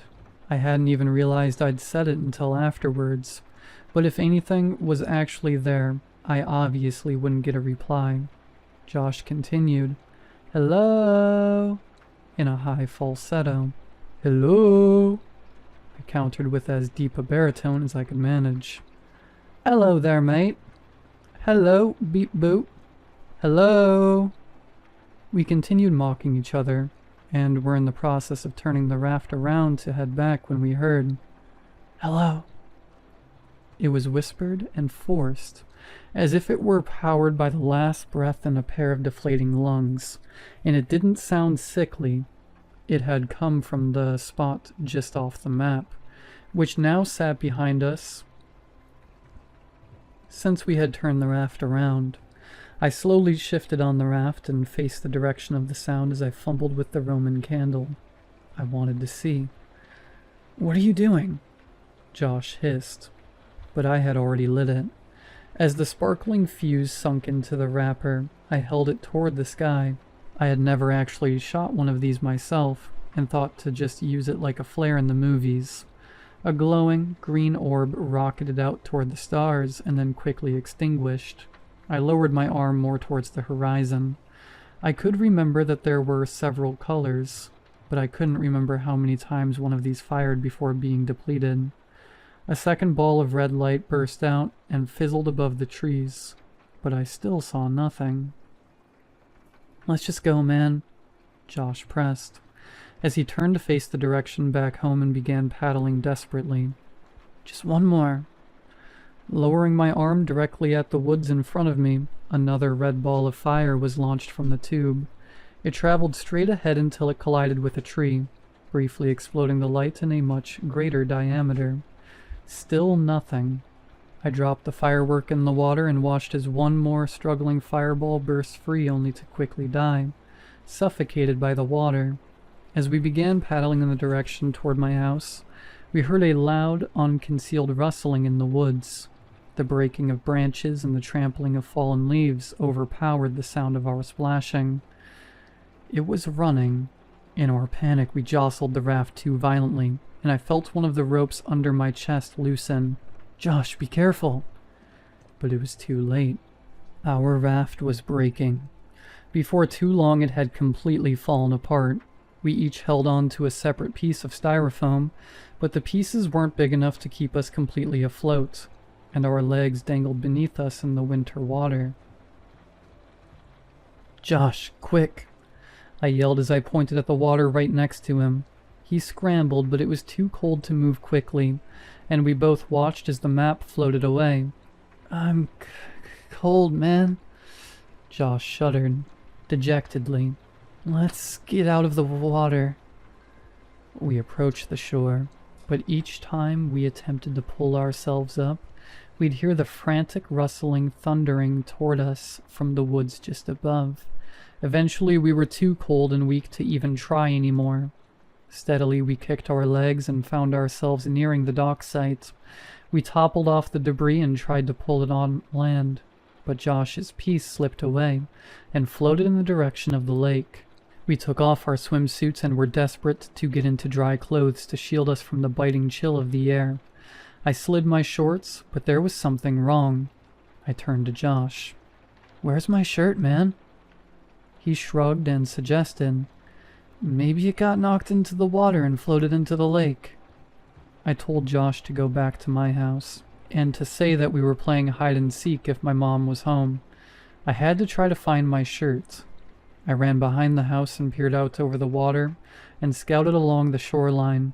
It occurred to me that, with any luck, maybe I could find the map too. I was moving pretty fast because I needed to get home, and was about to give up when my concentration was interrupted by a sound coming from just behind me. "Hello." I whipped around. It was Mrs. Maggie. I had never seen her at night before, and in this poor light, she looked exceedingly frail. The usual warmth that wrapped her manner seemed to have been snuffed out by the chill. I couldn't remember ever seeing her without a smile, and so her face looked strange. "Hello, Mrs. Maggie." "Oh, hi, Chris." The warmth and smile had returned to her, even if her memories had not. "I couldn't see it was you in the dark there." Jokingly, I asked if she was going to invite me in for a snack, but she said maybe another time. I was too busy looking for my map and the shirt to really engage her, but she sounded happy, so I didn't feel bad. She said a couple other things, but I was too distracted to pay attention. I said goodnight and ran down her driveway toward my house. Behind me, I could hear her walking across the frozen yard, but I didn't turn around to wave. I had to get home. I made it home a couple minutes before my mom did, and by the time she came in, Josh and I had already changed clothes and warmed up. We'd gotten away with it, even though we'd lost the map. "Couldn't find it?" "Nah, but I saw Mrs. Maggie. She called me Chris again. I'm telling you, dude. Just be glad you've never seen her at night." We both laughed, and he asked me if she invited me in for a snack, joking that the snacks must be terrible since she couldn't even give them away. I told him that she didn't, and he was surprised. And now that I had time to think about it, so was I. Literally every time we had seen her, she had invited us in for snacks. And here I had, albeit sarcastically, invited myself, and she said no. As Josh talked more about Mrs. Maggie, I suddenly realized that the lighter might still be in my pocket, and that it would be disastrous for my mom to find it. I grabbed the shorts off the floor and patted my pockets. I felt something, but it wasn't the lighter. From my back pocket, I slid out a folded piece of paper, and my heart leapt. The map? I thought. But I watched it float away. As I unfolded the paper, my stomach turned as I tried to understand what I was seeing. Drawn on the paper inside of a large oval were two stick figures holding hands. One was much bigger than the other, but neither had faces. The paper was torn, so a part of it was missing, and there was a number written near the top right corner. It was either 15 or 16. I nervously handed Josh the paper and asked if he had put it in my pocket at some point, but he scoffed at the idea and asked why I was so upset. I pointed toward the smaller stick figure, and what was written next to it? It was my initials. I shook it off and told Josh the rest of the conversation between Mrs. Maggie and I. I had always attributed the odd exchange to her being sick until revisiting the events in my mind all these years later. As I think about it now, the feeling of profound sadness for Mrs. Maggie returns, but it is augmented by a looming feeling of despair when I think about why she said, maybe another time. I knew what she had said, but I didn't understand what it meant that night. I didn't understand what her words had meant weeks later when I watched men in strange, orange biohazard suits carry what I thought were black bags full of garbage out of her house, or why the whole neighborhood smelled like death that day. I still didn't understand when they condemned the house and boarded it up a little while before we moved, but I understand now. I understand why her last words to me were so important, even if neither she nor I realized it at the time. Mrs. Maggie had told me that night that Tom had come home, but I know now who had really moved in, just as I know now why I never saw her body brought out on a stretcher. The bags weren't filled with garbage. Part 5. Screens. I've intentionally withheld some details from a lot of my stories. I've let my hopes concerning the way things might influence my evaluation of the way they actually are. I don't think there's any point to that anymore. At the end of the summer between kindergarten and first grade, I caught the stomach flu. This was all of the components of the regular flu. However, with the stomach flu, you throw up in a bucket and not the toilet because you are sitting on it. The sickness gets purged from both sides. This lasted for about 10 days. But just before it had passed, the sickness was granted an extension in the form of pink eye. My eyelids were so fused together by the dried mucus generated during the night that the first day I awoke with the infection, I thought I had gone blind. When I started first grade, I had a kink in my neck from 10 days of bed rest and 2 swollen bloodshot eyes. Josh was in another group and didn't have my lunch. So, in a cafeteria bursting with 200 kids, I still had a table to myself. I started keeping spare food in my backpack that I would take into the bathroom to eat after lunch, since my school meals were usually confiscated by older kids, who knew I wouldn't stand up to them since no one would stand with me. This dynamic persisted even after my condition cleared up, since no one wants to be friends with the kid who gets bullied, lest they have some of that aggression directed toward themselves. The only reason this stopped was due to the actions of a kid named Alex. Alex was in the 3rd grade and was bigger than most of the other kids in any grade. Around the 3rd week of school, he started sitting with me at lunch, and this put an immediate end to the shortage of my food supply. He was nice enough, but he seemed kind of slow. We never really talked at length except for when I finally decided to ask why he had been sitting with me. He had a crush on Josh's sister, Veronica. Veronica was in 4th grade and was probably the prettiest girl in the school, even as a 6-year-old who fully endorsed the notion that girls were disgusting. I still knew how pretty Veronica was. When she was in 3rd grade, Josh told me, 2 boys had actually gotten into a physical fight which erupted out of an argument concerning the significance of the messages she had written in their yearbooks. One of the boys eventually hit the other in the forehead with the corner of the yearbook, and the wound required stitches to close. Well, not one of those 2 boys. Alex wanted her to like him and confessed that he knew Josh and I were best friends. I gathered that he had hoped that I would convey his ostensibly philanthropic deed to Veronica, and that she would presumably be so moved by his selflessness that she'd take an interest in him. If I told her he would continue to sit with me for as long as I needed him to. Because this was during the time when Josh mostly stayed at my house, building the raft and navigating tributary with me, I didn't have the chance to bring it up to Veronica because I simply didn't see her. I told Josh about it and made fun of Alex, but said that he would tell his sister since I wanted him to. I doubted that he would. Josh was annoyed that people seemed to be taken with his sister. I remember him calling her an ugly crow. I never said anything to Josh, but I remember wanting to say, even then, that she was pretty and would one day be beautiful. I was right. When I was 15, I was seeing a movie at a place my friends and I had come to call the Dirt Theater. It was probably nice at some point, but time and neglect had weathered the place severely. This theater had movable tables and chairs on a level floor, so when the theater was full, there were very few places you could sit and see the whole screen. The theater was still open, I imagine, for 3 reasons. 1, it was cheap to see a movie there. 2, they showed a different cult movie twice a month at midnight. And 3, they sold beer to underage kids during the midnight showings. I went for the first 2. And that night they were showing Scanners by David Cronenberg for $1. My friends and I were sitting in the very back. I wanted to sit closer to the front for a better view, but Ryan had driven us, so I relented. A couple minutes before the movie started, a group of girls walked in. They were all pretty attractive, but whatever beauty they might have had was eclipsed by the girl with the dirty blonde hair, even though I had only caught a glimpse of her profile. As she turned to move her seat, I caught a full view of her face, which gave me the feeling of butterflies in my stomach.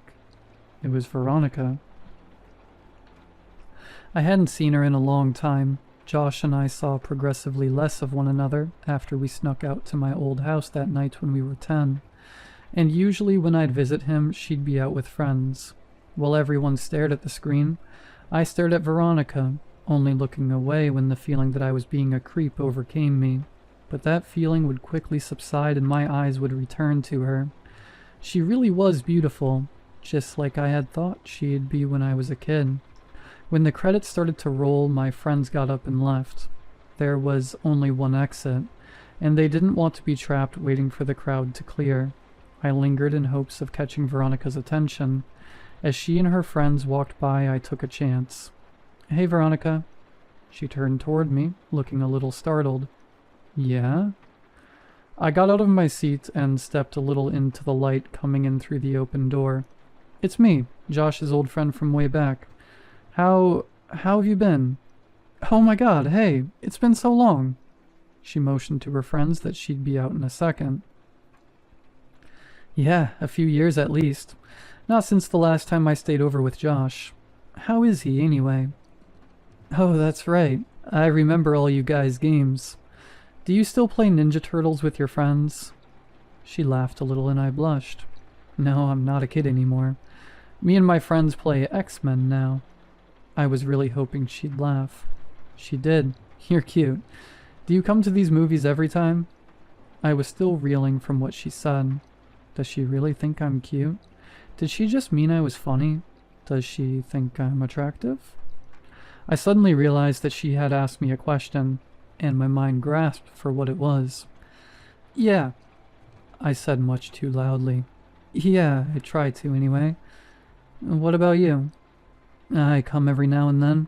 My boyfriend didn't like these movies, but we just broke up, so I plan on coming from now on." I was trying to be casual, but failed. "Oh, well, that's cool. Not that you guys broke up, I just mean that you'd be able to come more often." She laughed again. I tried to recover. "So are you coming the week after next? They're supposed to show Day of the Dead. It's really cool." "Yeah, I'll be here." She smiled, and I was about to suggest that maybe we could sit together, when she quickly closed the space between us and hugged me. "It was really good to see you," she said with her arms around me.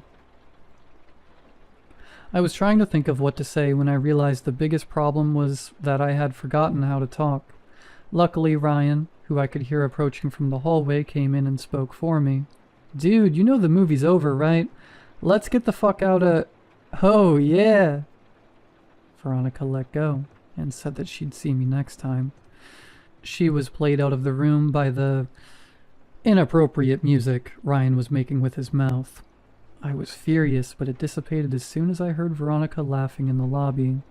Day of the Dead couldn't come soon enough. Ryan's family was going out of town, so he wouldn't be able to drive us, and the other friends I was with that night didn't have cars.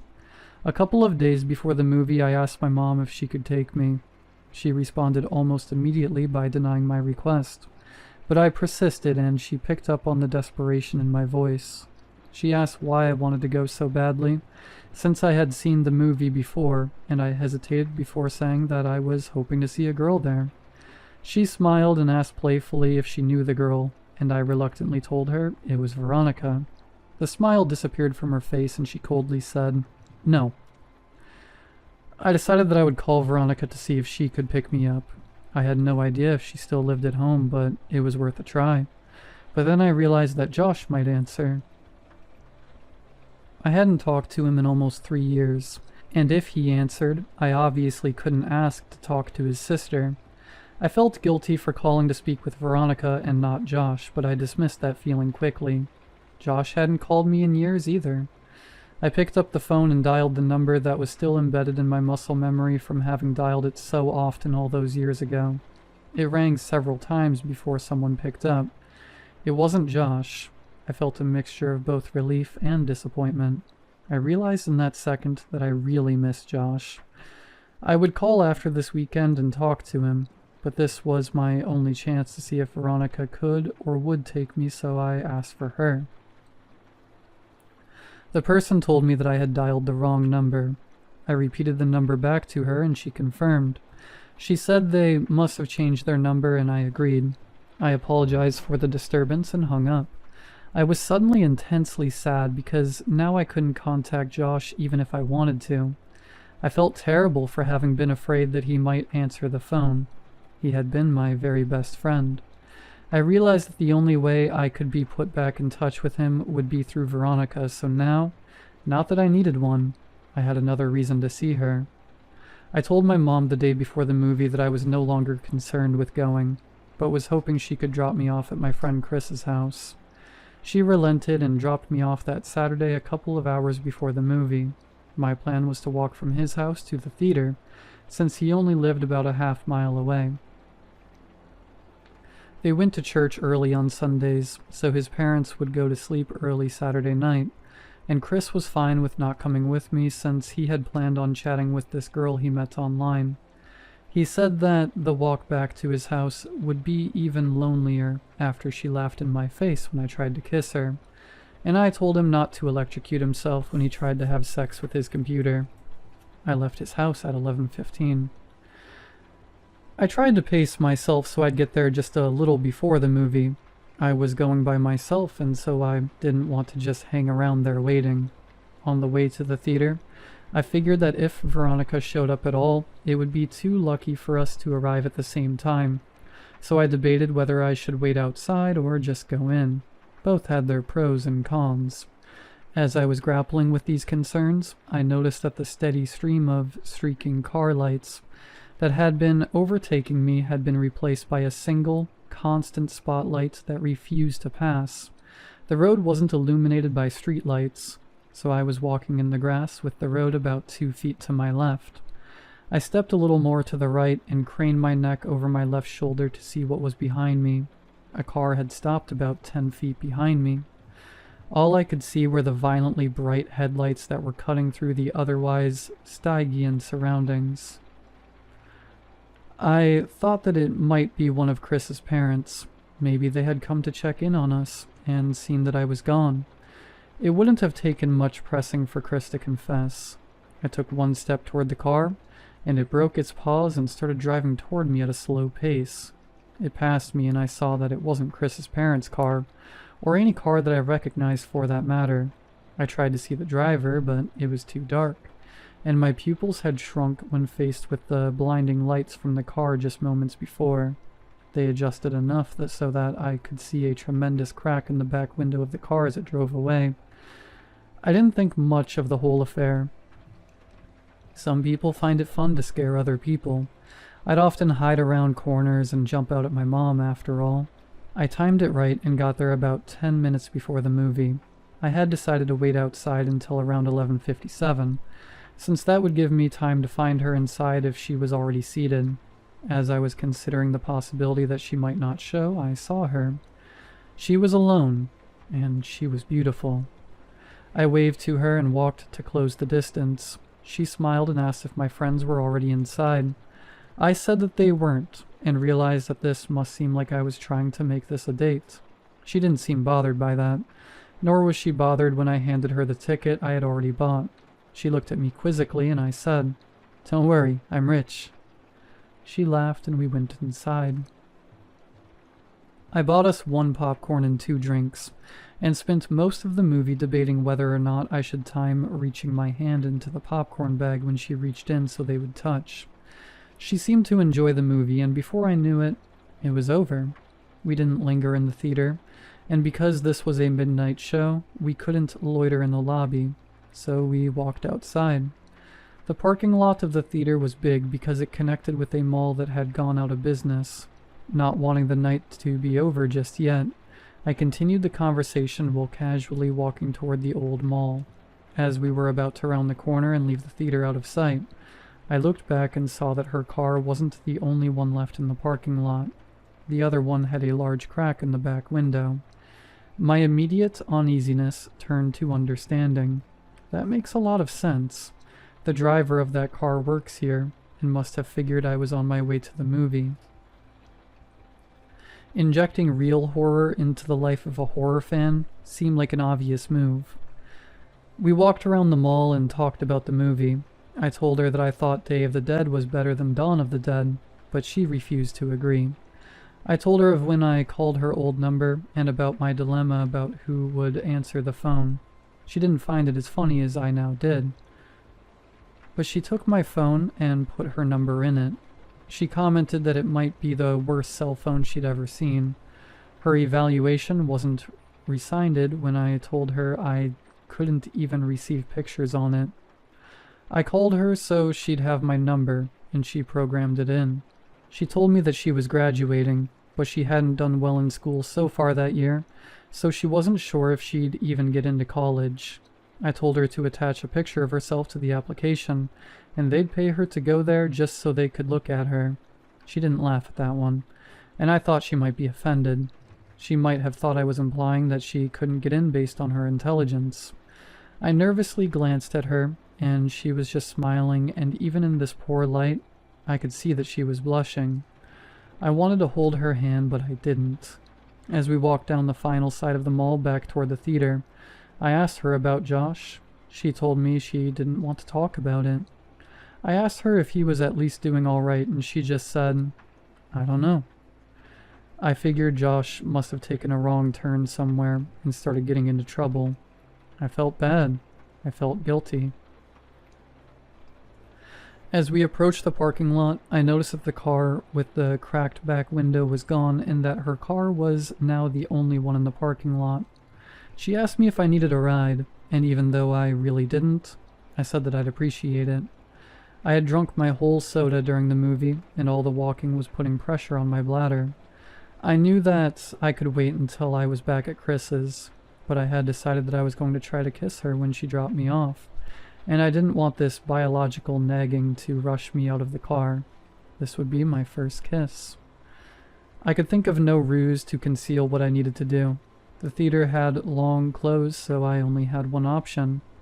I told her that I was going to go behind the theater to piss, but that I'd be back in 2 shakes. It was obvious that I thought it was hilarious, and she seemed to laugh more at how funny I found it than at how funny it clearly was. On the way toward the theater, I stopped and turned toward her. I asked her if Josh had ever told her that kid named Alex had done something nice for me. She paused to think for a moment and said that he had. She inquired as to why I had asked, but I said it was nothing. Josh really was a good friend. When I went to go behind the theater, I realized that theater was a chain-link fence extending off and running parallel to the walls of the building. Where I stood, she could still see me, and the fence seemed to stretch on endlessly, so I thought I'd just hop it, duck out of sight, and return as quickly as I could. It may have been too much of an effort, but I thought it polite. I climbed the fence and walked just a little ways until I was out of sight and urinated. For a moment, the only sounds were the crickets in the grass behind me and the collision of liquid and cement. These sounds were overpowered by a noise that I can still hear when it is quiet, and there are no other noises to distract my ears. In the distance, I heard a faint screeching which quickly subsided only to be replaced by a cascade of thundering vibrations. I realized quickly enough what it was. It was a car. The growling of the engine got louder, and then I thought, no, not louder, closer. As soon as I realized this, I started back toward the fence. But before I could get very far at all, I hear a brief, truncated scream, and the roar of the engine terminated in a deafening thud. I started running, but after only 2 or 3 steps I was tripped by a loose piece of stone and fell hard and fast onto the concrete, my head striking the corner of a chair as I fell. I was dazed for maybe 30 seconds, but the renewed rumbling of the engine drew my senses back and my equilibrium was restored by adrenaline. I redoubled my efforts. I was worried that whoever had crashed the car might harass Veronica. As I was climbing over the fence, I saw that there was still only one car in the parking lot. I didn't see any evidence of a crash. I thought that I might have misjudged its direction or proximity. As I ran towards Veronica's car, and as my orientation changed, I saw what the car had hit. My legs stopped working almost completely. It was Veronica. Her car was sitting between us. As I closed the distance and walked around it, she came fully into view. Her body was twisted and crumpled like a discarded figure, meant to represent a catalog of things the human body cannot do. I could see the bone of her right shin cutting through her jeans, and her left arm was wrapped so hard around the back of her neck that her hand fell on her right breast. Her head was craned back, and her mouth hung widely open toward the sky. There was so much blood. As I looked at her, I actually found it hard to discern whether she was lying on her back or her stomach, and this optical illusion made me feel sick. When you are confronted with something in the world that simply doesn't belong, your mind tries to convince itself that it is dreaming, and to that end, it provides you with that distinct sense of all things moving slowly as if through sap. In that moment, I honestly felt that I would wake up any minute, but I didn't wake up. I fumbled with my phone to call for help, but I had no signal. I could see Veronica's phone sticking out of what I thought was her front right pocket. I had no choice. Trembling, I reached for her phone, and as I slid it out, she moved and gasped for air so violently that it seemed as if she were trying to breathe in the whole world. This startled me so much that I staggered back and fell onto the asphalt with her phone in my hand. She was trying to adjust her body to get it into its natural position, but with every spasm and jerk, I could hear the cracking and grinding of her bones. Without thinking, I scrambled over to her and put my face over hers and just said, "Veronica, don't move. Don't move, okay? Just stay still. Don't move. Veronica, please just don't move." I kept saying it, but the words started to fall apart as tears came streaming down my face. I opened her phone. It still worked. It was still on the screen where she had saved my number, and when I saw that, I felt my heart break a little. I called 911 and waited with her, telling her that she would be okay, and feeling guilty for lying to her every time I said it. When the sound of sirens tore through the air, she seemed to become more alert. She had remained conscious since I found her, but now more of the light was coming back into her eyes. Her brain was still protecting her from pain, though it looked as if it was finally allowing her to become aware that something was terribly wrong with her. Her eyes rolled over to mine and her lips moved. She was struggling, but I heard her. Picture. My picture. He took it." I didn't understand. Picture. My picture. He took it." I didn't understand what she meant. so I said the only thing I could. "I'm so sorry, Veronica." I rode with her in the ambulance where she finally lost consciousness. I waited in the room that they had reserved for her. I still had her phone, so I put it with her purse, and I called my mom from the hospital phone. It was about 4 a.m. I told her that I was fine, but that Veronica was not. She cursed at me and said she'd be right there, but I told her I wasn't leaving until Veronica was out of surgery. She said she'd come anyway. My mom and I didn't speak that much. I told her I was sorry for lying, and she said that we'd talk about that later. I think that had we talked more in that room, if I had just told her about boxes or the night with the raft, if she had just told me more of what she knew, I think that things would have changed. But we sat there in silence. She told me that she loved me and that I could call her whenever I wanted her to come get me.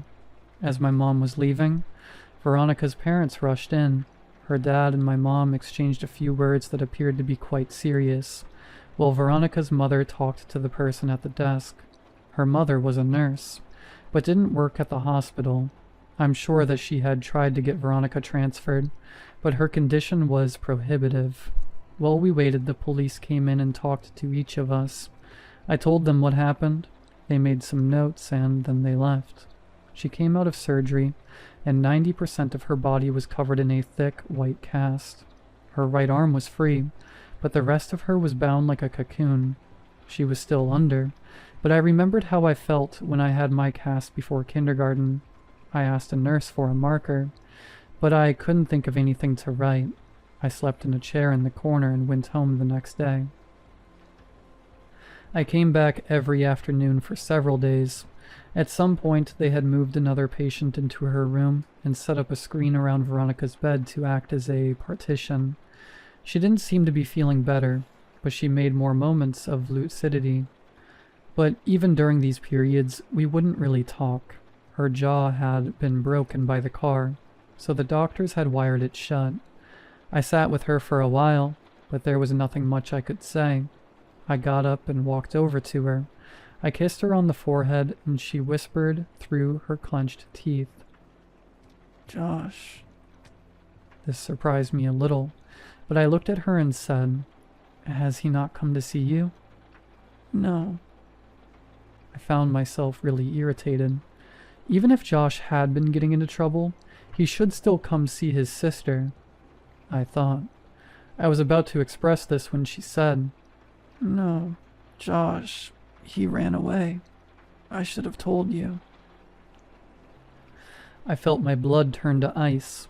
When? When did this happen? "When he was 13.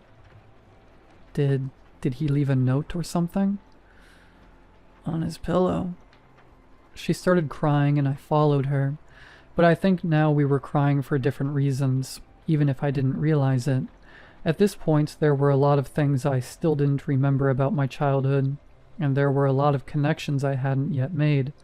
I told her I had to go, but that she could text me any time. I got a text from her the next day telling me not to come back. I asked why, and she said that she didn't want me to see her like that again. I agreed begrudgingly. We texted each other every day, though I kept this from my mom because I knew that she didn't like me talking to Veronica. Usually her texts were fairly short, and mostly only in responses to more lengthy texts that I would send her. I tried calling her only once. I was sure that she was screening her calls, but hoped I could hear her voice. She picked up but didn't say anything. I could hear how labored her breathing was. About a week after, she told me not to come see her anymore. She sent me a text that simply read, "I love you." I was filled with so many different emotions, but I responded by expressing the most prevalent one. I replied, "I love you too." She said that she wanted to be with me, and that she couldn't wait until she could see me again. She told me that she had been released and was convalescing at her house. These exchanges carried on for several weeks, but every time I asked to come see her, she would say soon. I kept insisting, and the following week she said that she thought she might be able to make it to the next midnight movie. I couldn't believe it, but she insisted that she would try. I got a text from her the afternoon of the movie saying, "See you tonight." I got Ryan to drive me since Chris's parents had found out what had happened and said I wasn't welcome at their house anymore. I explained to Ryan that she might be in bad shape, but that I really cared about her, so to give us some space. He accepted that, and we headed down there. Veronica didn't show. I had saved a seat for her right next to me near the exit so she could get in and out easily, but 10 minutes into the movie a man slid into the chair. I whispered, "Excuse me, that seat is taken." But he didn't respond at all. He just stared ahead at the screen. I remember wanting to move because there was something wrong with the way he was breathing. I forfeited because I realized that she wasn't coming. I texted her the next day asking if she was all right, and I inquired as to why she didn't show the previous night. She responded with what would turn out to be the last message I'd received from her. She simply said, "See you again soon."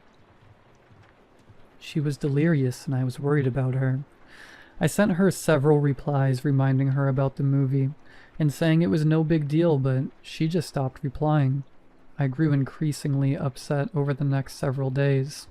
I couldn't reach her at her home because I didn't know that number, and I wasn't even sure where they lived. My mood became increasingly depressed, and my mother, who had been really nice as of late, asked me if I was okay.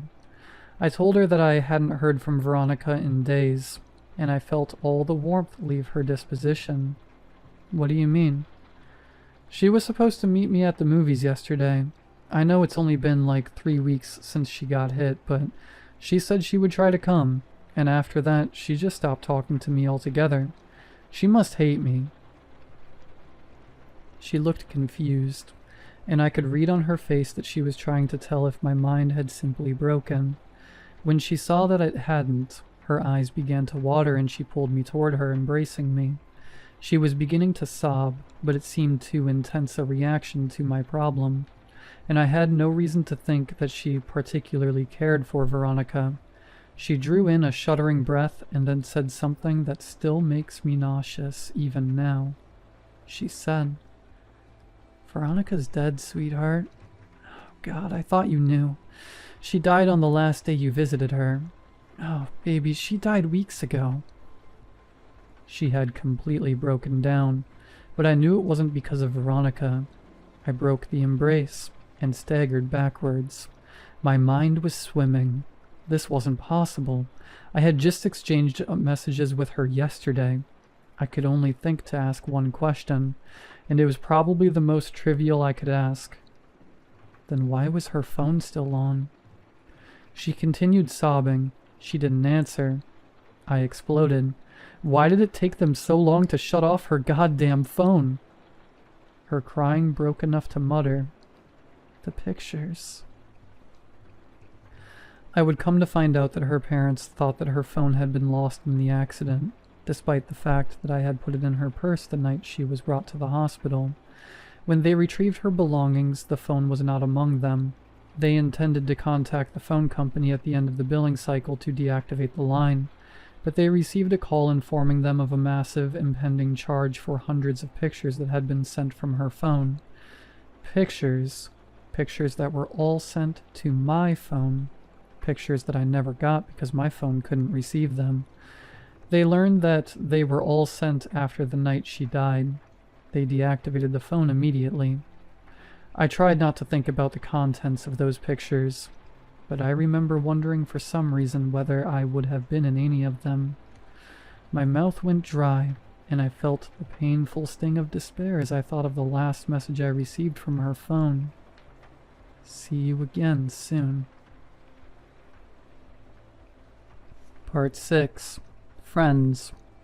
On the first day of kindergarten, my mother had elected to drive me to school. We were both nervous, and she wanted to be there with me all the way up to the moment I walked into class. It took me a bit longer to get ready in the morning due to my still mending arm. The cast came up a couple inches past my elbow, which meant that I had to cover the entire arm with a specially designed latex bag when I showered. The bag was built to pull tight around the opening in order to seal out any water that might otherwise destroy the cast. I had gotten really adept at cinching the bag myself.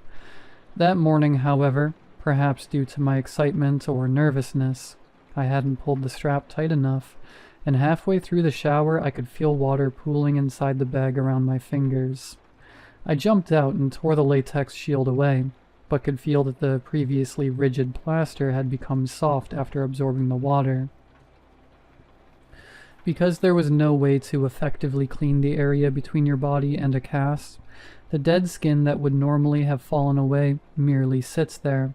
When stirred by moisture like sweat, it emits an odor, and apparently this odor is proportionate to the amount of moisture introduced. Because soon after I began attempting to dry it, I was struck by the powerful stench of rot. As I continued to frantically rub it with the towel, it began to disintegrate. I was growing increasingly distressed. I had put as much effort as a child could into his very first day of school. I had sat with my mom picking out my clothes the night before. I had spent a great deal of time picking out my backpack, and I had become exceedingly excited to show everyone my lunchbox that had the Ninja Turtles on it. I had fallen into my mom's habit of calling these children I hadn't yet met my friends already, but as the condition of my cast worsened, I became deeply upset at the thought that surely I wouldn't be able to apply that label to anyone by the time this day was over. Defeated, I showed my mom. It took 30 minutes to get most of the moisture out while working to preserve the rest of the cast. To address the problem of the smell, my mom cut slivers off a bar of soap and slid them down into the cast, and then rubbed the remainder of the soap on the outside in an attempt to cocoon the rancid smell inside of a more pleasant one. By the time we arrived at the school, my classmates were already engaged in their second activity, and I was shoehorned into one of the groups. I wasn't made very clear on what the guidelines of the activity were, and within about 5 minutes, I had violated the rules so badly that each member of the group complained to the teacher, and asked why I had to be in their group. I had brought a marker to school in hopes that I could collect some signatures or drawings on my cast, next to my mother's, and I suddenly felt very foolish for having even put the marker in my pocket that morning. Kindergartners had the lunchroom to themselves at my elementary school, but most of the tables were off limits, so I didn't have to sit alone. I was self-consciously picking at the fraying ends of my cast when a kid sat across from me. "I like your lunchbox," he said. I could tell he was making fun of me, and I grew really angry. In my mind, that lunchbox was the last good thing about my day. I didn't look up from my arm, and I felt a burning in my eyes from the tears that I was holding back. I looked up to tell the kid to leave me alone, but before I could get the words out, I saw something that made me pause. He had the exact same lunchbox. I laughed. "I like your lunchbox too." "I think Michelangelo's the coolest," he said while miming nunchuck moves. I was in the middle of rebutting by saying that Raphael was my favorite when he knocked his open carton of milk off the table and onto his lap. I tried very hard to stifle my laughter since I didn't know him at all, but the struggling look on my face must have struck him as funny because he started laughing first. Suddenly, I didn't feel so bad about my cast, and thought that this person would hardly notice now anyway. Just then, I thought to try my luck. "Hey, do you want to sign my cast?" As I pulled out the marker, he asked me how I broke it. I told him that I fell out of the tallest tree in my neighborhood. He seemed impressed. I watched him laboriously draw his name, and when he was done, I asked him what it said. He told me it said, Josh. Josh and I had lunch together every day, and whenever we could, we partnered up for projects. I helped him with his handwriting, and he took the blame when I wrote fart on the wall in permanent marker. I would come to know other kids, but I think I knew even then that Josh was my only real friend. Moving a friendship outside of school when you are 5 years old is actually more difficult than most remember. The day we launched our balloons, we had such a good time that I asked Josh if he wanted to come to my house the next day to play.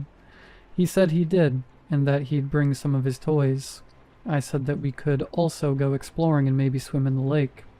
When I got home, I asked my mom and she said it would be fine. My enthusiasm was boundless, until I realized that I had no way of contacting Josh to tell him. I spent the whole weekend worrying that our friendship would be dissolved by Monday. When I saw him after the weekend, I was relieved to find that he had run into the same obstacle, and thought it was funny. Later that week, we both remembered to write down our phone numbers at home, and then exchange them at school. My mom spoke with Josh's dad, and it was decided that my mom would pick up Josh and myself from school that Friday. We alternated this basic structure nearly every weekend. The fact that we lived so close made things much easier on our parents, who seemed to work constantly. When my mom and I moved across the city at the end of first grade, I was sure that our friendship had seen its last day. As we drove away from the house I had lived in my whole life, I felt a sadness that I knew wasn't just about a house. It was saying goodbyes to my friend forever, but Josh and I, to my surprise and delight, stayed close. Despite the fact that we spent the majority of our time apart and only saw one another on weekends, we remained remarkably similar as we grew. Our personalities coalesced, our senses of humor complemented each other's, and we would often find that we had started liking new things independently. We even sounded enough alike that when I stayed with Josh, he would sometimes call my mom pretending to be me. His success rate was impressive. My mom would sometimes joke that the only way she could tell us apart sometimes was by our hair. He had straight, dirty blonde hair like his sister, while I had curly, dark brown hair like my mother. One would think that the thing most likely to drive two young friends apart would be what's out of their control. However, I think the catalyst of our gradual disengagement was my insistence that we sneak out to my old house to look for boxes. The next weekend, I invited Josh over to my house, in keeping with our traditions of alternating houses, but he said that he wasn't really feeling up to it. We started seeing progressively less of one another over the next year or so. It had gone from once a week to once a month to once every couple months. For my 12th birthday, my mom threw a party for me. I hadn't made that many friends since we'd moved, so it wasn't a surprise party since my mom had no idea who to invite. I told the handful of kids I'd become acquainted with and called Josh to see if he wanted to come. Originally, he said that he didn't think he could make it, but the day before the party he called me to say that he'd be there. I was really excited because I hadn't seen him in several months. The party went pretty well. My biggest concern was that Josh and the other kids wouldn't get along, but they seemed to like each other well enough. Josh was surprisingly quiet. He hadn't brought me a gift and apologized for that, but I told him it wasn't a big deal. I was just glad that he was able to make it. I tried to start several conversations with him, but they seemed to keep reaching dead ends. I asked him what was wrong. I told him that I didn't get why things had become so awkward between us. They were never like that before. We used to hang out almost every weekend and talk on the phone every couple days. I asked him what happened to us. He looked up from staring at his shoes and just said, "You left." Just after he said that, my mom yelled in from the other room that it was time to open presents. I forced a smile and walked into the dining room as they sang "Happy Birthday." There were a couple of wrapped boxes and a lot of cards since most of my extended family lived out of state. Most of the gifts were silly and forgettable, but I remember that Brian gave me a Mighty Max toy shaped like a snake that I kept for years afterwards. My mom was insistent that I open all the cards that had been brought and thank each person who had given one, because several years before on Christmas I had torn through the wrapping paper and envelopes with such fervor that I had destroyed any possibility of discerning who had sent which gift, or what amount of money. We separated the ones that had been sent by mail and the ones that had been brought that day so my friends wouldn't have to sit through me opening cards from people they had never met. Most of the cards from my friends had a couple dollars in them, and the ones from my family members contained larger bills. One envelope didn't have my name written on it, but it was in the pile, so I opened it. The card had a generic floral pattern on its face, and seemed to be a card that had been received by someone else who was now recycling it for my birthday, because it was actually a little dingy. I actually appreciated the idea that it was a reused card, since I'd always thought that cards were silly. I angled it so that the money wouldn't fall to the floor when I opened it, but the only thing inside was the message that had come printed in the card. I love you. Whoever had given me this card hadn't written anything in it, but they had circled the message in pencil a couple times. I chuckled a little and said, "Gee, thanks for the awesome card, Mom." She looked at me quizzically and then turned her attention to the card. She told me it wasn't from her and seemed amused as she showed my friends, looking at their faces trying to discern who had played the joke. None of the kids stepped forward, so my mom said, "Don't worry, sweetheart. At least you know now that 2 people love you."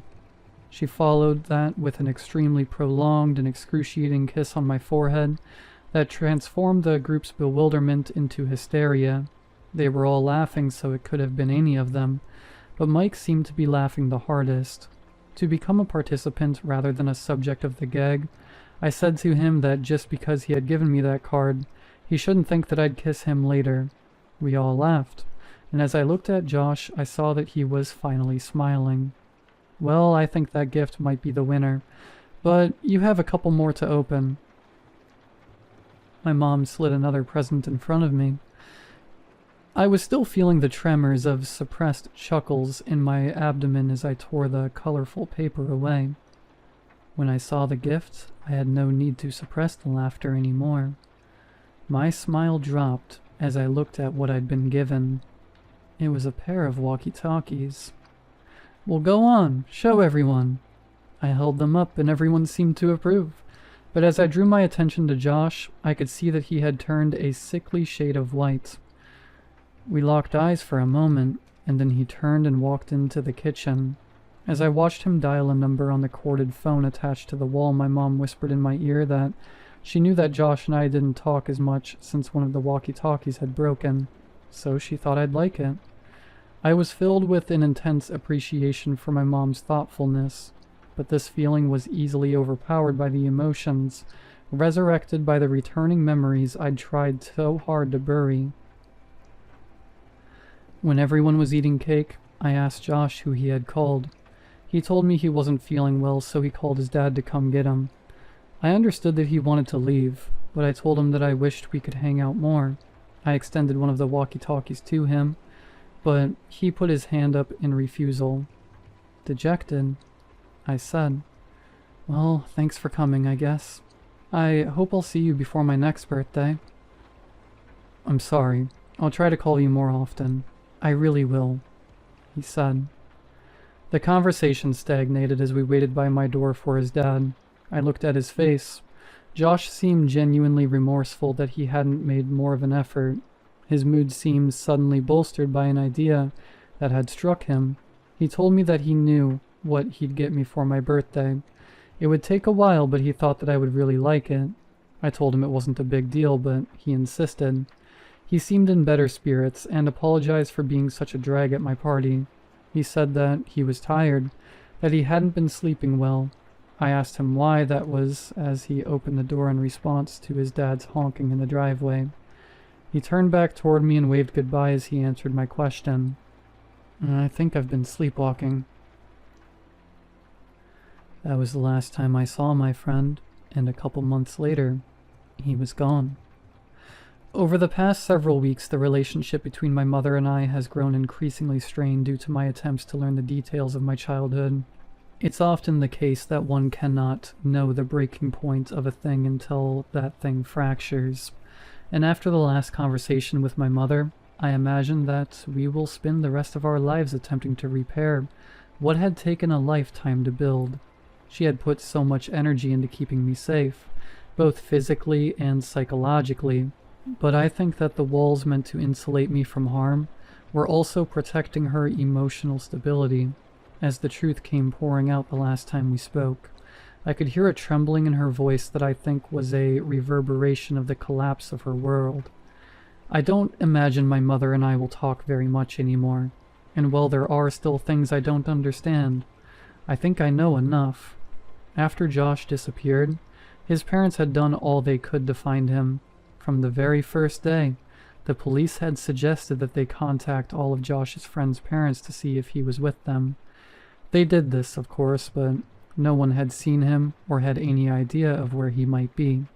The police had been unable to turn over any new information about Josh's whereabouts, despite the fact that they had received several anonymous phone calls from a woman urging them to compare this case with the stalking case that had been opened about 6 years before. If Josh's mother's grip on the world loosened when her son vanished, it broke when Veronica died. She had seen many people die at the hospital, but there is no amount of desensitization that can fortify a person against the death of her own child. She would visit Veronica twice a day since she was recuperating at a different hospital, once before her shift and once afterward. On the day Veronica died, her mother was late leaving work, and by the time she arrived at her daughter's hospital, Veronica had already passed. This was too much for her, and over the next couple of weeks she became increasingly more unstable. She would often wander outside yelling for Josh and Veronica to come home, and there were several times her husband found her wandering around my old neighborhood in the middle of the night, half-clothed, and frantically searching for her son and daughter. Due to his wife's mental deterioration, Josh's dad could no longer travel for work and began taking construction jobs that were less well-paying, so he could be closer to home. When they began expanding my old neighborhood more, about 3 months after Veronica died, Josh's dad applied for every position and was hired.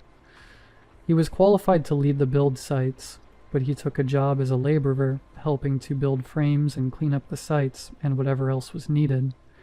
He even took odd jobs that would occasionally come up, mowing lawns, repairing fences, anything that to keep from traveling. They began clearing the woods in the area next to the tributary to transform the land into inhabitable property. Josh's dad was tasked with the responsibility of leveling the recently deforested lot, and this job guaranteed him at least several weeks of work. On the third day, he arrived at a spot that he could not level. Each time he'd drive over it, it would remain lower than all the surrounding land. Frustrated, he got off the machine to survey the area. He was tempted to simply pack more dirt into the depression, but he knew that would only be an aesthetic and temporary solution. He had worked construction for years, and knew that root systems from large trees that had been recently cut down would often decompose, leaving weaknesses in the soil that would manifest as weaknesses in the foundations above. He weighed his options and elected to dig a little with a shovel in case the problem was shallow enough to fix without needing a machine that would have to be brought over from another site. And as my mother described where this was, I knew I had been at that spot both before the soil was broken and before it had been filled in. I felt a tightening in my chest. He dug a small hole about 3 feet down until his shovel collided with something hard. He smashed his shovel against it repeatedly in an attempt to gauge the thickness of the roots and the density of the network when suddenly his shovel plunged through the resistance.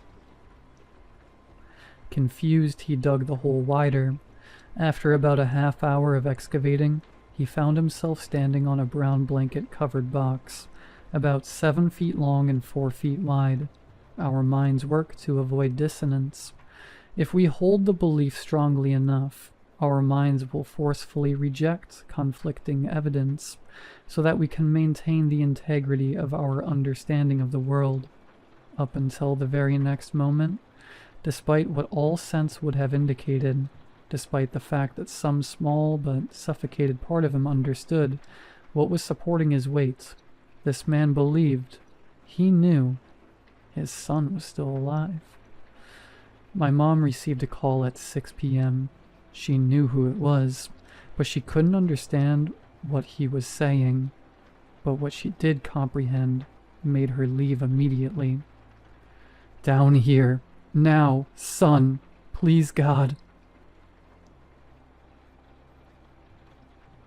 When she arrived, she found Josh's dad sitting perfectly still with his back to the hole.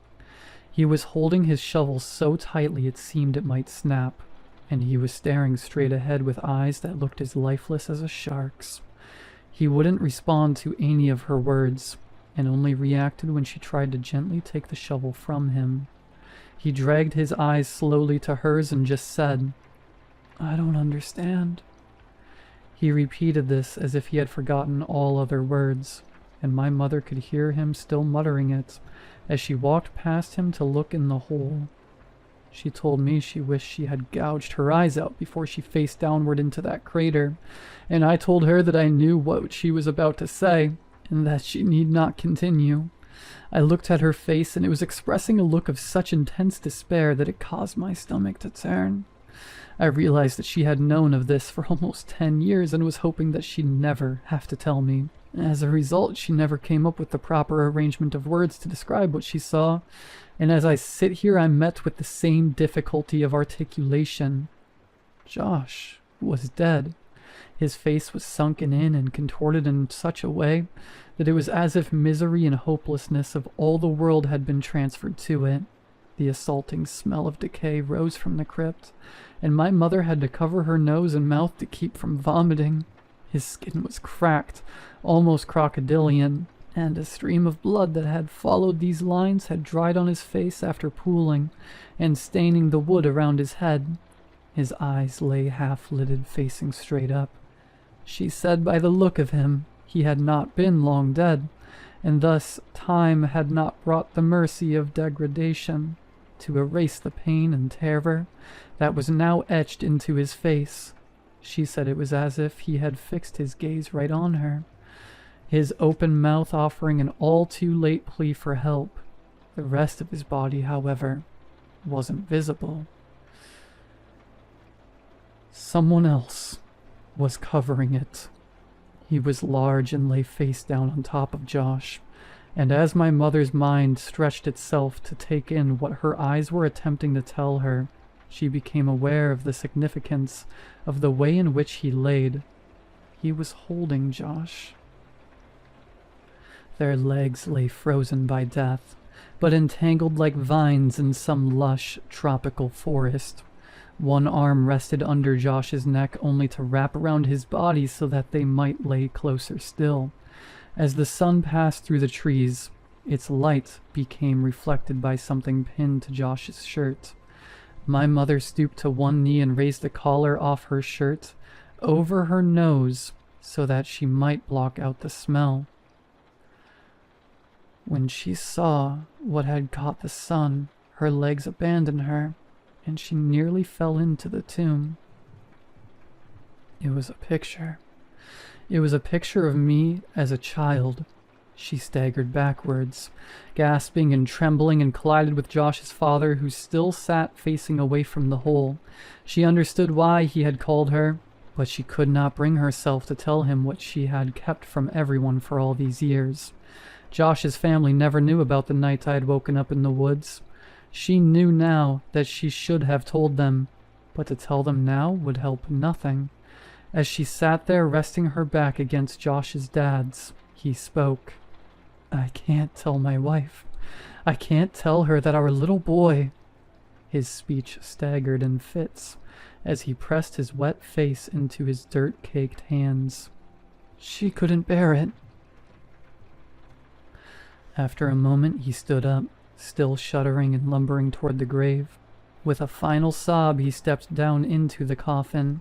Josh's dad was a big man, but not as big as the man in the box.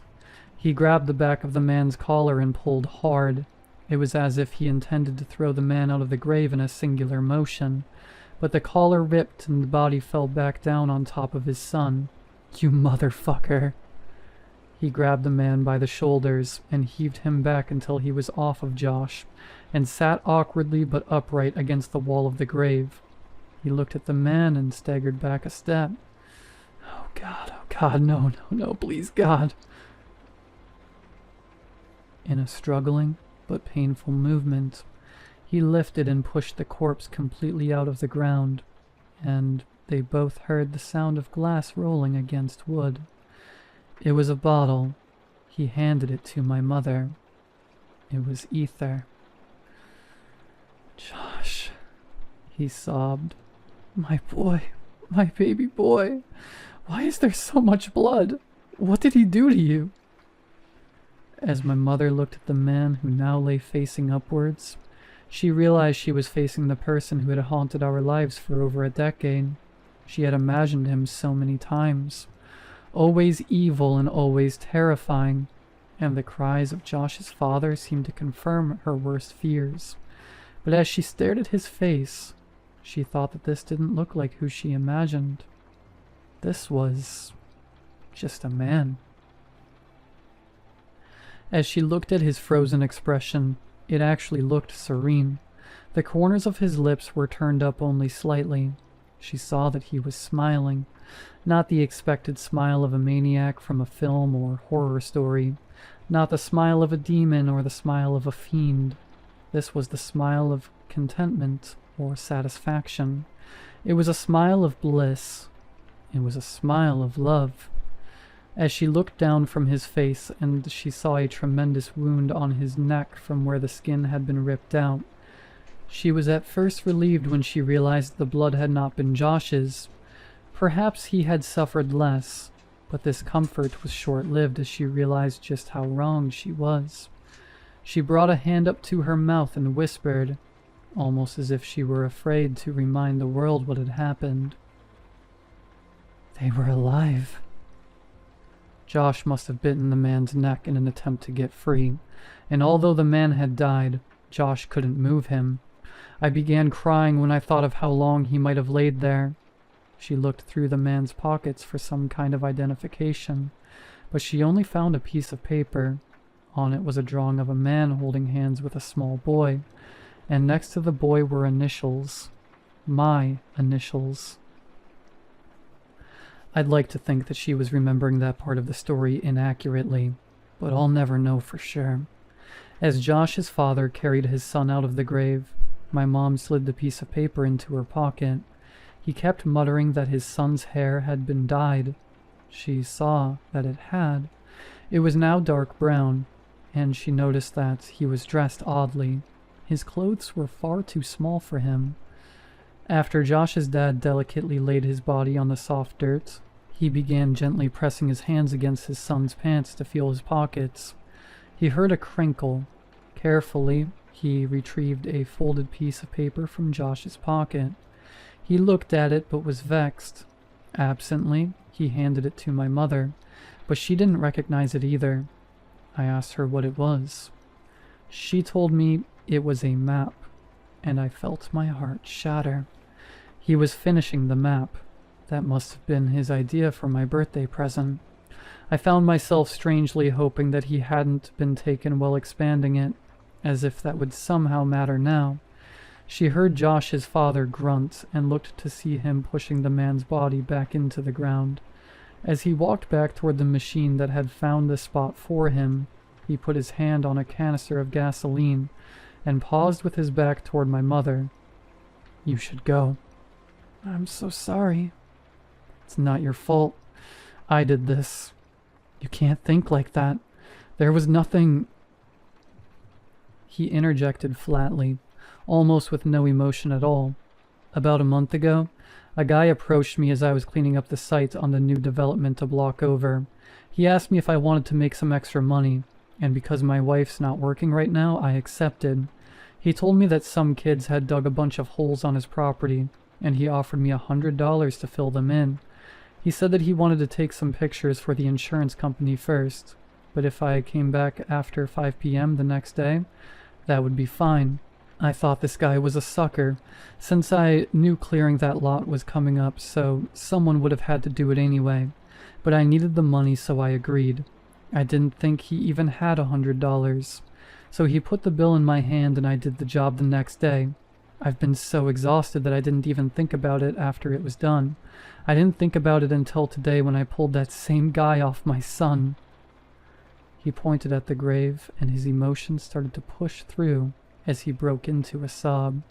"He paid me $100 so that I would bury him with my boy."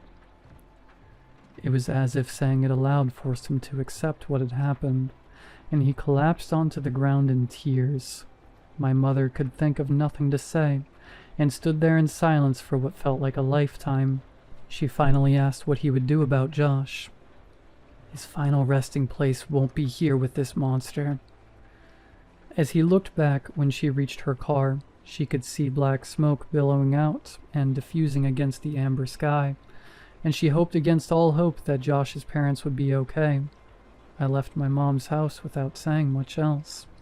I told her that I loved her and that I would talk to her soon, but I don't know what soon means for us. I got into my car and left.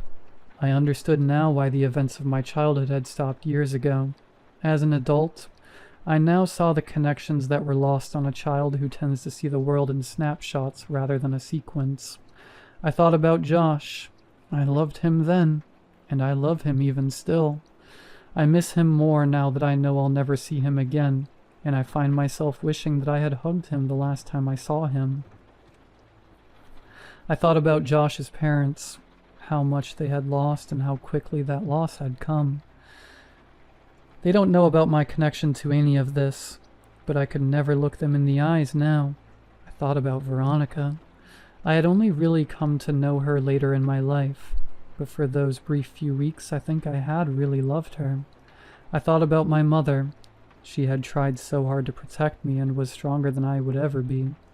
I tried not to think about the man and what he had done with Josh for more than 2 years.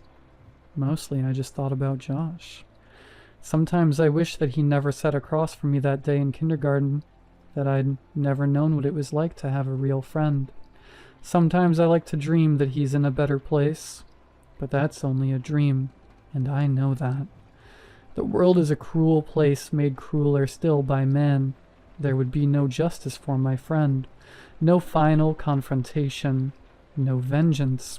It had been over for almost a decade for everyone but me now. I miss you, Josh. I'm sorry you chose me, but I'll always cherish my memories of you.